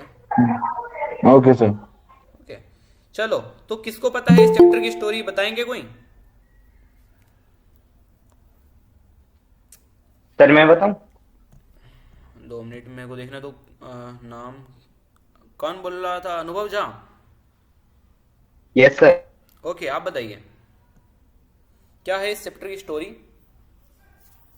सर इसमें एक बच्चा रहता है सर, उसका नाम साहिब रहता है। हाँ, सर वो मतलब गार्बेज वगैरह कलेक्ट करता है सर। उस ऑथर उससे पूछता है तुम्हें क्या मिल जाता है इस गार्बेज वगैरह कलेक्ट करने में, तो वो बताता है कि मेरे को गोल्ड, कभी रुपी ऑफ कॉइन। हाँ, और वो लोग मतलब बांग्लादेश से ढाका से, मतलब उनका ढाका में रहते थे पहले वो, हाँ, इन 1971 में। हाँ। फिर वो शिफ्ट हो जाते हैं बांग्लादेश, क्योंकि ढाका में ग्रीन फील्ड मतलब सब कुछ नष्ट हो जाता एक्चुअली है उनका ब्रेनस्टॉर्म। आपकी शायद जुबान फिसल गई होगी, आपने बोला कि वो ढाका में रहते थे, फिर वो ढाका से बांग्लादेश शिफ्ट हो जाते हैं, तो ढाका बांग्लादेश नहीं की सर, राजधानी है। बांग्लादेश में रहते। हाँ ठीक है, बांग्लादेश नहीं, ढाका मतलब में सर- रहते थे वो, फिर वो वहां से कहाँ चले जाते हैं? Sorry sir. नहीं देखिए, सॉरी वरी, अरे सॉरी वरी नहीं, आपको पता तो है, आपने पढ़ रखा है, आपने बताया, बहुत अच्छा बताया आपने कि वो अपने जो भी उसको सिक्के मिलते थे कूड़े कचरे में, उन्हीं को वो गोल्ड कहा करता था, है ना? और वो ऑथर के पास में रहता था। इसके अलावा वो बांग्लादेश ढाका से आए हुए थे, उनके पास मतलब ढाका में क्या आ गया था, एक बार तूफान सा आ गया था, ठीक है? तो उसकी वजह से वो वहां से शिफ्ट हो जाते हैं। अब कहाँ शिफ्ट होते हैं ये बताइए? सीमापुरी। सीमापुरी। सीमापुरी अपने इंडिया में ही है, दिल्ली का ही एक हिस्सा है ना, दिल्ली के पास का ही। तो देखो भाई साहब, ये Yes, sir. चीजें हैं। जो हमारा साहेब था वो बेसिकली बांग्लादेश से बिलोंग करता था, लेकिन उनकी सारी की सारी खेती, सारी घर जमीन सब कुछ एकदम बर्बाद हो जाता है वहां पे तूफान, आंधी तूफान जो आता है उसकी वजह से, और फिर वो सीमापुरी शिफ्ट हो जाते हैं। सीमापुरी में जो ऑथर हैं, ऑथर, इस चैप्टर के ऑथर का नाम क्या है, किसी को पता है? क्यों भाई साहब, किसी को पता है? यस सर, अनीस जंग। अनीस जंग सर। ठीक है ठीक है, अनीस जंग। अनीस जंग लेडी ऑथर हैं या फिर क्या हैं, मेल ऑथर है? Sir lady. ओके ठीक है, अच्छी बात है। हाँ, तो थोड़ी इन्फॉर्मेशन अपने को पता होनी चाहिए चैप्टर के बारे में ना। अनीस जंग इसके ऑथर हैं, बिल्कुल नहीं पूछा जाएगा, लेकिन अगर आप कहीं पे क्वेश्चन से रिलेटेड, जैसे मान लो उन्होंने कहा कि इस चैप्टर का आप हमको सारांश बताइए, तो सारांश में आप क्या कहोगे? थोड़ा आप बताना पड़ेगा आपको कि अनीस जंग ने इस चैप्टर में इस बारे में बताया। आप जैसे अनीस जंग लिखोगे तो उनको लगेगा कि हाँ यार बंदे ने चैप्टर पढ़ा है, ठीक है? तो बस इसलिए याद रहता है तो ठीक है, नहीं रहता है तो भी ठीक है, नंबर कोई नहीं काटता है, बट इंप्रेशन अच्छा रहना चाहिए अपना। देखो अब क्या होता है, वो आ जाते हैं बांग्लादेश से सीमापुरी में। अब उनका काम स्पेशली यही होता है कि वो कूड़ा कचरा उठाते हैं, उसमें पैसे वैसे ढूंढते हैं और उन्हीं से अपनी जो जीविका है उसको चलाते हैं। ओके, ये उनका काम रहता है। उन बच्चों के पैरों में चप्पल तक भी नहीं होती है, बच्चों के पैरों में चप्पल तक भी नहीं होती। एजुकेशन तो दूर की बात है, एजुकेशन दूर की बात है, उन बच्चों के पैरों में चप्पल तक भी नहीं होती है। इसके ऊपर अनीस जंग भी पूछती है कि आप चप्पल क्यों नहीं पहनते हैं। तो यार देखो, कोई बंदा कितना भी गरीब हो लेकिन उसका डिटेल में थोड़ी बताना चाहेगा कि यार उसको एक्सप्लेन करना नहीं चाहता है कोई भी, तो वो क्या कह देते हैं, नहीं हमारे इधर ट्रेडिशन ही ऐसा है, हमारे इधर ये परंपराएं हैं, नंगे पैरी घूमते हैं। इस तरीके से वो उसको आंसर करते हैं। इसके अलावा वो कहते हैं कि तुम स्कूल वगैरह नहीं जाते, वो कहते हैं स्कूल नहीं जाते। बोले अगर मैं स्कूल बनवाऊं, जो ऑथर है हमारी अनीस जंग, वो कहती हैं कि अगर मैं इसमें आपके लिए स्कूल बनवा दूं यहाँ पर, तो क्या आप पढ़ने जाओगे। तो जो साहेब है बिल्कुल कहता है हाँ मैम बिल्कुल जाएंगे हम। तो साहब खुश हो जाते हैं। अब जैसे ही अगली बार उसको अनीस जंग दिखती है साहब को, वो पूछता है मैम आपका स्कूल रेडी हो गया। यहाँ पर अनीस जंग कहती है कि नहीं यार अभी तो नहीं हुआ, उसमें टाइम लगेगा। सेम चीज काफी बार रिपीट होती है। फिर अनीस जंग को लगता है कि यार मैंने इस बच्चे के साथ अच्छा नहीं किया, मैंने इसको कहा कि मैं स्कूल बनवाऊंगी तो उसमें पढ़ने आओगे। अब बच्चा अलग एक्साइटेड हो गया। अनीस जंग ने तो ये मजाक में कह दिया था। फिर वो सोचते हैं कि ऐसे कई सारे प्रोमिस हैं जो वादे किए जाते हैं फिर बाद में तोड़ दिए जाते हैं। ठीक है, ये चीज़ यहाँ पर होती है। कुछ दिनों बाद क्या होता है, आफ्टर ए लॉन्ग टाइम जो साहेब है वो एक चाय की दुकान पर काम करना शुरू कर देता है। चाय की दुकान पर काम करना शुरू कर देता है। अब उसका क्या काम होता था, उसका काम ये होता था कि भैया कोई भी किसी के यहाँ पे भी चाय वाय देना है, कभी बर्तन भी साफ करना होता था। तो वो चाय देने ज़्यादातर जाया करता था। चाय की केतली अपने कंधे पे रखता था। पहले क्या करता था, पहले वो बोरा रखता था अपने कंधे पे जिसमें कूड़ा कचरा ये चीज़ें बिना करता था। कूड़े कचरों में से कुछ पैसे वगैरह या फिर जो भी चीज़ें उसके लिए हेल्पफुल हो वो बिना करता था। अब उसको वहीं पर केतली रखनी होती थी हाथ में और फिर उसको लेकर घूमना होता था। एक बार देखती हैं उसको अनीस जंग, एक बार उससे फिर मिलती हैं तो तब पता लगता है कि नहीं यार अब जो अपना साहेब है वो ये काम नहीं करता है, गार्बेज में से कुछ भी बीनना चुनने का काम नहीं करता है। अब ये बढ़िया काम करने लगा है, चाय की दुकान पे काम करता है और चाय वाय सेल करता है। हालांकि मालिक वो उसका नहीं है, लेकिन काम भले वो उससे थोड़ा बेटर हो, लेकिन उसके चेहरे पर वो चमक नहीं है जो पहले हुआ करती थी। अब वो खुद का मालिक नहीं है, अब वो एक नौकर बन चुका है। अब वो खुद का मालिक नहीं है, he is not longer his own master. ठीक है, पहले वो खुद का मालिक होता था, जब उसका मन होता था तब वो जाता था, कूड़े में से कुछ बीनता था और अपना काम करता था। लेकिन अब उसके चेहरे पर वो स्माइल नहीं रहती थी, ना वो रौनक रहती थी। ठीक है, तो ये चीज़ अनीस जंग यहाँ पर परिवर्तन देखती है कि ये बात हो चुकी है भाई साहब। और जो केतली है वो उसको और भी ज़्यादा भारी लगती है। जो साहेब है ना अपना, उसको केतली और भी ज़्यादा भारी लगती है, उससे भी भारी लगती है बोरे से भी जिसमें वो कचरा बीनता था। ठीक है, तो ये चीज़ है अपनी साहेब की स्टोरी। इसी के अलावा इसमें एक और स्टोरी रहती है मुकेश की। मुकेश की स्टोरी कुछ ऐसी रहती है, एक ही चैप्टर में दो स्टोरी, मैंने बताया ना आपको दो स्टोरी है। मुकेश की स्टोरी ऐसी रहती है कि मुकेश है कुछ अलग लेवल का बंदा। वो चाहता है कि वो मोटर मैकेनिक बने, लेकिन उसकी फैमिली उसको ये चीज़ अलाउ नहीं करती है। उसकी फैमिली कहती है कि नहीं यार अपना तो धर्म ही है कि अपन चूड़ियाँ बनाएं, बेंगल मेकिंग अपना धर्म है। वो फिरोजाबाद से है वो फैमिली। ठीक है, लेकिन उसका बेंगल मेकिंग में बिल्कुल भी इंटरेस्ट नहीं था। वो चाहता था कि वो कुछ अलग करे और मोटर मैकेनिक का वो कार्य सीखे। हालांकि जो गैरेज है वो उसके घर से काफ़ी ज़्यादा दूर है, तो वो फिर भी रेडी हो जाता है कि भाई मैं पैदल चला जाऊँगा, मैं सीख लूँगा, मैं पैदल चला जाऊँगा, पैदल आ जाऊँगा, लेकिन मुझे मोटर मैकेनिक का कार्य सीखना है। उसकी फैमिली उसको अलाउ नहीं करती इस कार्य को। ठीक है, तो ये चीज़ है अपनी दूसरी वाली स्टोरी में। अब इसके कुछ क्वेश्चन आंसर देखते हैं अपन, चीज़ें और क्लियर होंगी। क्वेश्चन आंसर देखेंगे, what is Saheb looking for in the garbage dumps, where is he and where has he come from. पूछा जा रहा है कि भाई साहब जो साहेब है वो गार्बेज डंप में क्या ढूंढ रहा था और वो कहाँ रहता है और कहाँ से वो आया है। तो Saheb is looking for gold and coin, sorry gold, rupee or coin. Gold वो किसको बोलता है, कोई सा भी सिक्का मिल गया तो उसको वो क्या बोल देता है कि हाँ भैया ये सोना है अपने लिए। ठीक है, सिक्का मिल गया, रुपये मिल गए तो उनको वो सोना मानता था। इन the garbage dumps he is in the neighbourhood of the author, वो ऑथर के पड़ोस में ही रहता था। ऑथर कहाँ रहती है, वहीं सीमापुरी में। साहेब हैज कम फ्रॉम बांग्लादेश, साहेब कहाँ से आए हैं, बांग्लादेश से। उसका घर, उसके जो खेत थे, हरे भरे खेत थे, बागान थे, वो सबके सब ढाका में थे। लेकिन क्या होता है 1971 में सब एक आंधी तूफान आता है जिसमें सब कुछ उनका नष्ट हो जाता है, घर बार सब उजड़ जाता है। तो उसकी माँ के साथ वो दिल्ली सीमापुरी में आ जाता है। ठीक है, 1971 की बात है। देखो दूसरा question, mention the hazards of working in the glass bangles industry. तो भाई साहब ग्लास बेंगल इंडस्ट्री में कार्य करने में कौन कौन सी प्रॉब्लम्स फेस की जाती हैं, किसने ये पढ़ रखा है चैप्टर, बताएंगे? Yes sir. हाँ प्रांजल, आप बताना चाह रहे हैं, बिल्कुल बताइए। सर आप वापस से एक बार रिपीट कर दीजिए सर क्या। देखो, ग्लास बेंगल इंडस्ट्री यानी कि हम्म, ये एक कंपनी है जहाँ पर चूड़ियाँ बनाई जाती है। हम्म, और जो मुकेश की जो फैमिली है, फिरोजाबाद के जो मुकेश हम्म, हैं, फिरोजाबाद एक्चुअली हम्म, पहले से ही फेमस है अपनी चूड़ियों की कला के लिए। ठीक है, तो वो सारे के सारे इसी काम में लगन मतलब उनका फैमिली बिजनेस बन चुका, बिजनेस नहीं था, कार्य करते थे, फैमिली वर्क बन चुका था कि उनका हर एक फैमिली का मेंबर अब बस यही कार्य करेगा, क्या, चूड़ियाँ बनाना। ओके, तो क्या क्या प्रॉब्लम्स चूड़ियाँ बनाने वाली कंपनी में फेस करनी होती हैं वो आपको यहाँ पर बताना है, लिखा हुआ है, बस आपको एक्सप्लेन करना है। बताओ आपने, और या फिर आप नहीं बताना चाहते, कोई दिक्कत नहीं है। कोई और स्टूडेंट जिसने ऑलरेडी पढ़ रखा हो तो वो बता दे, ताकि दूसरे बच्चों को भी clear नहीं हो सर जाए। इसमें ऐसा हाँ बोलो। सर हाँ हाँ। सर इसमें सर ऐसा हुआ था कि उनके जो साहिब क्या बोलते मुकेश के दादा जी थे उनकी भी आंखें मतलब चली गई थी, क्योंकि ऐसा ही बनाया गया था कि उनको चूड़ियों का ही काम करना था है ना। फिरोजाबाद में उनको। हाँ, तो यहाँ पर देखो वही चीज़ बताई गई है, जो गरीब वर्कर्स हैं वहाँ पर, जो गरीब वर्कर्स हैं वो ग्लास बेंगल इंडस्ट्री में कार्य करते थे। ठीक है, potentially hazardous working conditions while welding. देखो वेल्डिंग होती है चीज़ों की, तो वहाँ पर भी काफ़ी ज़्यादा समस्या होती है। समस्या कैसी होती है, काफ़ी ज़्यादा खतरा उत्पन्न हो जाता है उनके लिए इन जगहों पर काम करना।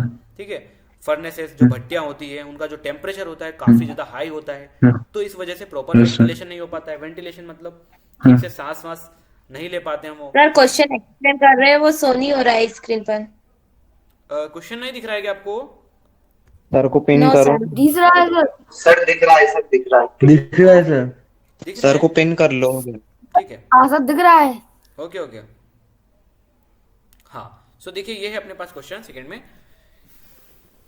कि भैया वहाँ के जो गरीब वर्कर थे वो वहाँ पर वर्क करते थे और वहाँ पर कार्य करना उनके लिए काफ़ी ज़्यादा खतरों से भरा हुआ था। जो फर्नेसेस होती है, जो भट्टियाँ होती है, उनका टेम्परेचर काफ़ी ज़्यादा हाई होता है और वहाँ पर ठीक से सांस भी नहीं ले सकता कोई व्यक्ति। ठीक है, अगर वहाँ पे डायरेक्ट मतलब कंटिन्यूसली आप वर्क कर रहे हो लो लाइट कंडीशन में जहाँ पे बहुत कम लाइट है, साथ ही साथ बिना किसी प्रोडक्टिव आई गियर के, तो उसकी वजह से अंधे भी कई सारे वहाँ पर व्यक्ति हो जाया करते थे। ओके, इवन बंस, यहाँ तक कि कल कटना और जलना, ये चीज़ें तो वहाँ पर कॉमन सी हो चुकी थी। जैसे हाथ में कुछ ना कुछ कट गया, कहीं ना कहीं कुछ जल गया, ये चीज़ें वहाँ पर एकदम नॉर्मल सी चीज़ हो चुकी थी। The workers are quite prone to elements such as lung cancers. ठीक है, तो लंग कैंसर जैसी प्रॉब्लम्स भी फेस करने को देखी जा सकती थी। ओके, तो ये बात है बताई गई है फिरोजाबाद की जो बेंगल इंडस्ट्री है। लेकिन एक्चुअली प्रॉब्लम पता है क्या है, मुकेश को भी वो इसी कार्य में उलझाना चाहते थे। मुकेश थोड़ा डिफरेंट बंदा था, वो चाहता था कि वो अपने पैशन को फॉलो करे। माइक ऑफ कर लीजिए अपना, माइक ऑफ कर लीजिए। ठीक है, मुकेश चाहता था कि वो अपने पैशन को फॉलो करे। वो मोटर मैकेनिक बनना चाहता है, तो मोटर मैकेनिक का कार्य सीखे और एक मोटर मैकेनिक बन जाए और अपनी लाइफ में आगे बढ़े। ठीक है, ये प्रॉब्लम थी यहाँ पे, अपन ने बता दिया ये क्वेश्चन में कि अपने को बताना था कि भैया ग्लास बेंगल इंडस्ट्री में काम करने पे क्या क्या प्रॉब्लम्स आती थी। तो यही प्रॉब्लम थी कि भैया बहुत मुश्किल होता था वहाँ पर कार्य करना, वहाँ पर कंटिन्यूसली वेल्डिंग का कार्य चलता है, टेम्परेचर बहुत ज़्यादा हाई होता था क्योंकि वहाँ भट्टियाँ लगी रहती थी। इसके अलावा वेंटिलेशन भी प्रॉपरली नहीं हो पाता था, लो लाइट कंडीशन में बिना किसी प्रोटेक्टिव आई गियर के कार्य करना, ये भी खतरों से भरा हुआ था। कई सारे लोग वहाँ पर अंधे हो जाया करते थे, कटना जलना ये चीज़ एकदम नॉर्मल सी बात हो चुकी थी। ठीक है, अब देखो तीसरा question, is Saheb happy working at the tea stall. जब साहेब चाय की दुकान पर कार्य करना शुरू करता है तो क्या वो उससे खुश रहता है? एक्सप्लेन करना है। अब मैं ना जिसको बोलूंगा ना उसी को करना है। पहले तो ये बताओ किस कौन कौन इसको एक्सप्लेन कर सकता है, हैंड रेस करेंगे। कौन कौन इसको एक्सप्लेन कर सकता है? मनीष जैन, आप माइक ऑन कीजिए। सर क्लास एंड का टाइम क्या है? हाँ, क्लास एंड का देखो ऐसा है कि टाइमिंग तो अपनी 1 घंटे की है, लेकिन जब लगता है कि चलो ठीक है अभी अपन और पढ़ना चाहिए तो अपन और पढ़ लेते हैं। ठीक है, और अगर आपको कोई और इमरजेंसी आ गई हो और कोई सा काम आ गया हो तो आप बिल्कुल लीव कर सकते हैं, आपको इसको रिकॉर्डिंग भी मिल जाएगी। ओके, सो मनीष जैन आप नहीं बताना चाहते? कई सारे बच्चे ऐसे हैं जो एकदम शांति से बैठे हुए हैं। मनीष जैन, मानसी रघुवंशी, मोहित पाटीदार, ओके, मोहम्मद शिवन, मुस्कान, नीसू रजावत ने शायद एक बार माइक ऑन भी किया था, निशिराज सिंह पवार, ओके, राहुल सिंह, ये एकदम शांति से बैठे हुए हैं। तो ऐसे नहीं, एकदम एक्टिव रहना है अपने को क्लास में। चलिए, तो अभी इसका आंसर बताने की कोशिश कर रहे हैं राहुल सिंह। हाँ राहुल सिंह, आप बताइए। जस्ट क्या बताऊं? हैप्पी नहीं था। जब वो कमांड उठाता था तब वो अपने लिए काम करता था और खुश रहता था। हाँ लेकिन अब जब वो टी स्टार्ट करता है तो वो खुद का मालिक नहीं है, वो खुद के लिए काम नहीं करता, दूसरों के लिए, दूसरों के ऑर्डर में काम करता है, इसलिए। बिल्कुल सही शार्ट आंसर दिया इन्होंने। देखो क्वेश्चन पूछा गया था कि जो साहेब है अब वो चाय की दुकान पर कार्य करने लगा था, तो क्या वो उससे हैप्पी था?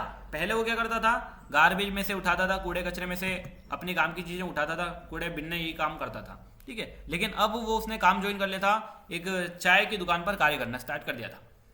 तो क्या वो हैप्पी था? हम लिखेंगे नो। नो, इसका मतलब नो का मतलब ऐसा नहीं कि खत्म कर दो, नो।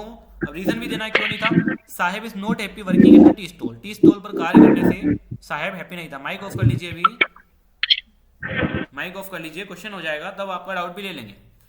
ओके, तो he is no longer his own master, अब वो खुद का मालिक नहीं रह गया था, अब वो खुद का मालिक नहीं रह गया था। His face has lost the care free look, उसके चेहरे पर जो मतलब चिंता नाम की चीज ही नहीं हुआ करती थी, अब वो चिंता में, अब उसके चेहरे पर चिंता दिखने लगी थी। पहले केयर फ्री लुक होता था उसका, एकदम टेंशन फ्री रहता था, बिंदास।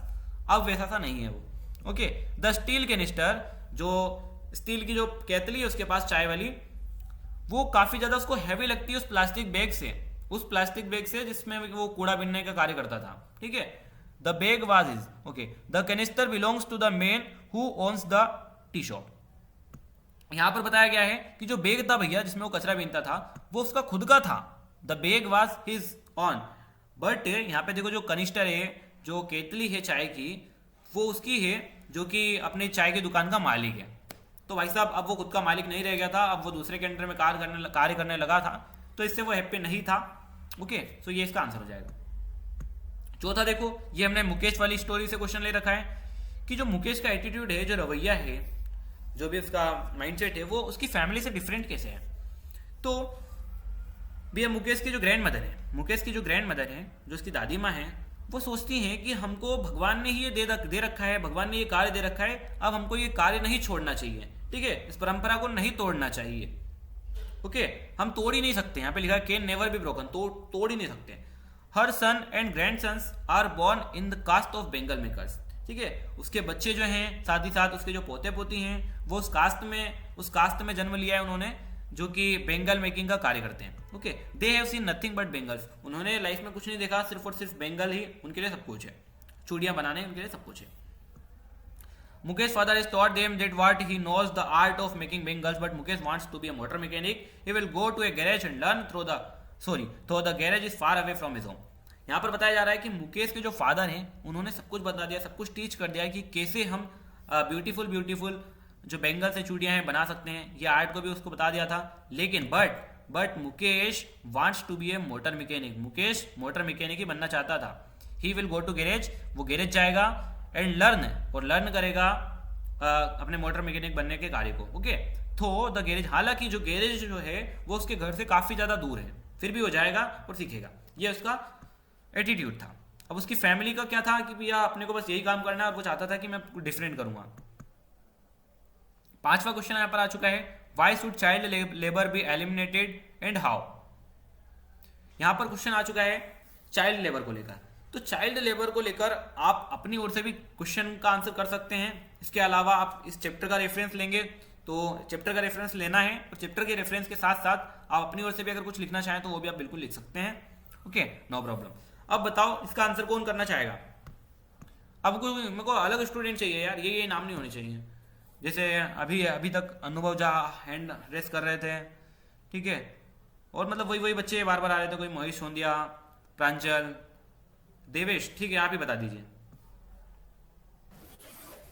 सर चाइल्ड लेबर के जब बच्चे छोटे होते हैं उनको तभी से काम करने को फोर्स किया जाता है, जिसके कारण वो अपने लाइफ पे फोकस नहीं कर पाता। आगे चल के उनको जो चीज सीखनी होती है या फिर उनका जो कुछ करने में मन करता है वो चीज नहीं कर पाते, उनको जो काम दिया जाता है उनको वही करना पड़ता है।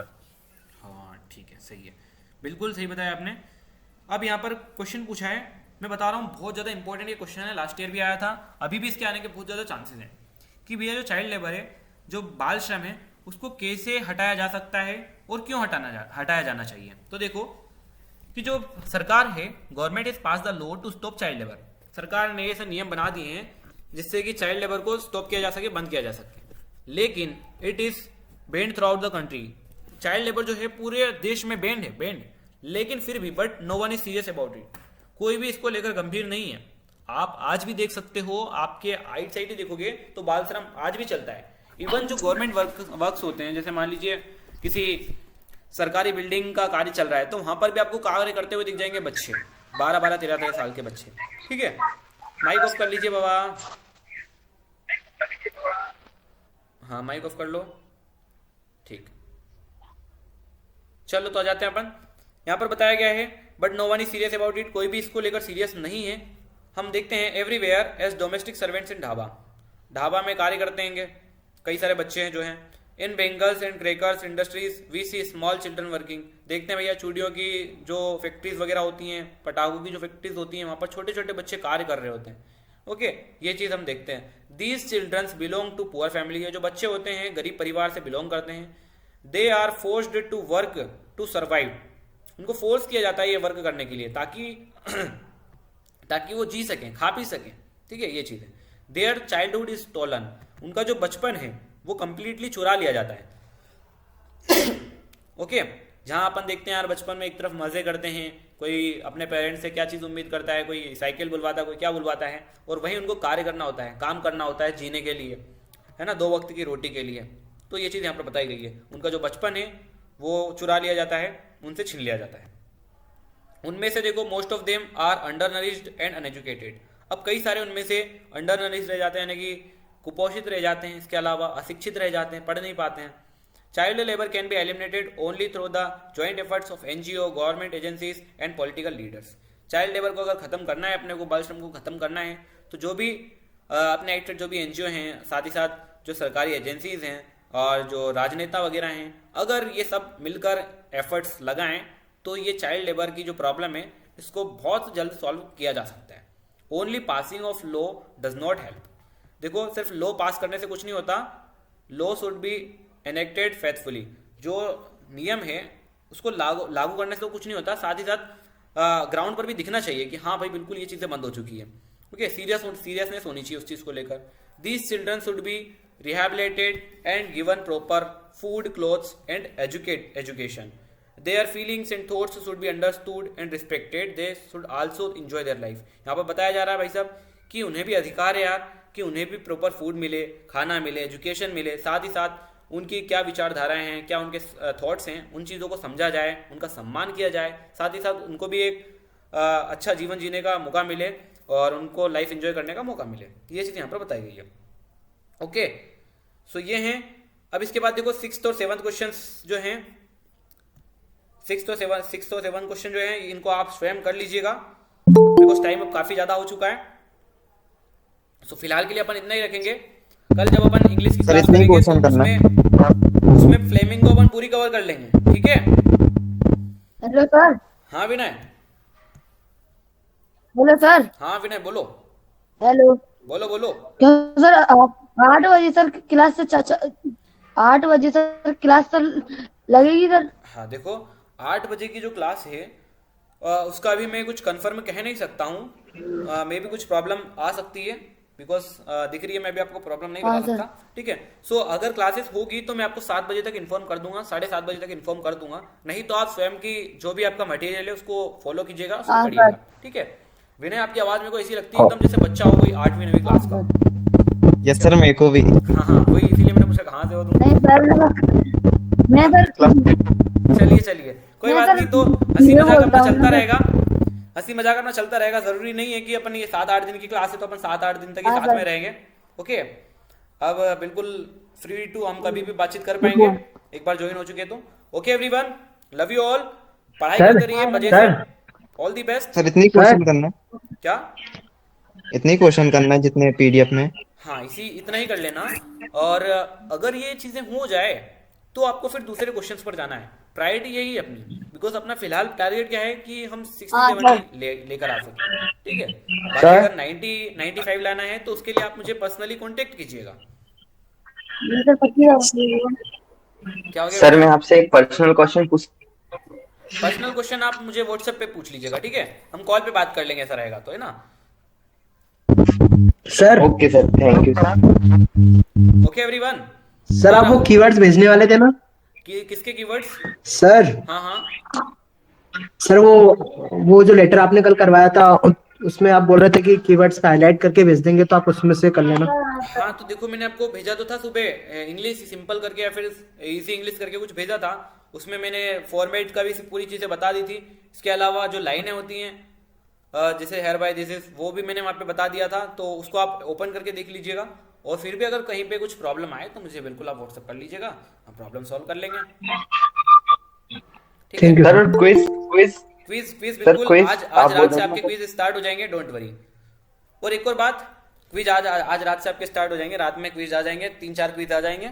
अभी चैनल नहीं बना है, चैनल जैसे ही बनेगा वैसे आपके पास क्विज आ जाएंगे। ओके, बाकी आज ही आ जाएंगे, इस बात की गारंटी है। एक चीज मैं आप सभी को बताना चाहता हूँ सर और कल की रिकॉर्डिंग भी डाल देना सर। हाँ, कल की रिकॉर्डिंग हिंदी की और डाल देना। हिंदी की सर होमवर्क दे दो। सर कल ही सर एक कल भी सर 4 कल बजे की सर हिंदी की 4 रिकॉर्डिंग बजे डाल इंग्लिश देना। की रहेगी, सुबह 9 बजे हिंदी की रहेगी कल भी। ठीक है, टाइमिंग वही रहता है हमेशा। अब मेरी बात सुनो। कल की सर हिंदी की रिकॉर्डिंग डाल दी। हाँ हाँ, हिंदी की भी रिकॉर्डिंग डाल देंगे। मैं जितनी भी रिकॉर्डिंग है सारी की सारी उसमें डाल दूंगा टेलीग्राम चैनल पर। Okay okay okay okay sir. हाँ, अब देखो जितने भी बच्चे हैं, कई सारे बच्चे पता है डायरेक्टली ऐसे ज्वाइन हो गए जिन्होंने साइन इन नहीं किया, अपने गूगल आईडी को साइन इन नहीं किया। तो ऐसा ना करें, साइन इन करें इसके बाद में ज्वाइन करें, बिकॉज यहाँ पर वो वार्निंग दिखाता है। ठीक है, सो साइन इन कर लिया करो, उसके बाद में ज्वाइन कर लिया करो। ओके एवरीवन, सो मिलेंगे कल अपन फिर, अगर पॉसिबल हुआ तो अभी 8 बजे फिर मिल सकते हैं। होमवर्क की बात है तो देखो भाई साहब, आज अपन ने जितना भी पढ़ा इसको आप लिख लिख कर प्रैक्टिस कर लीजिएगा और इसको लर्न कर लीजिएगा, यही सबसे बेस्ट होगा। और जैसे आप लिख लें तो मुझे सेंड कर दीजिएगा फोटो खींच के उनके, ठीक है, व्हाट्सएप पर।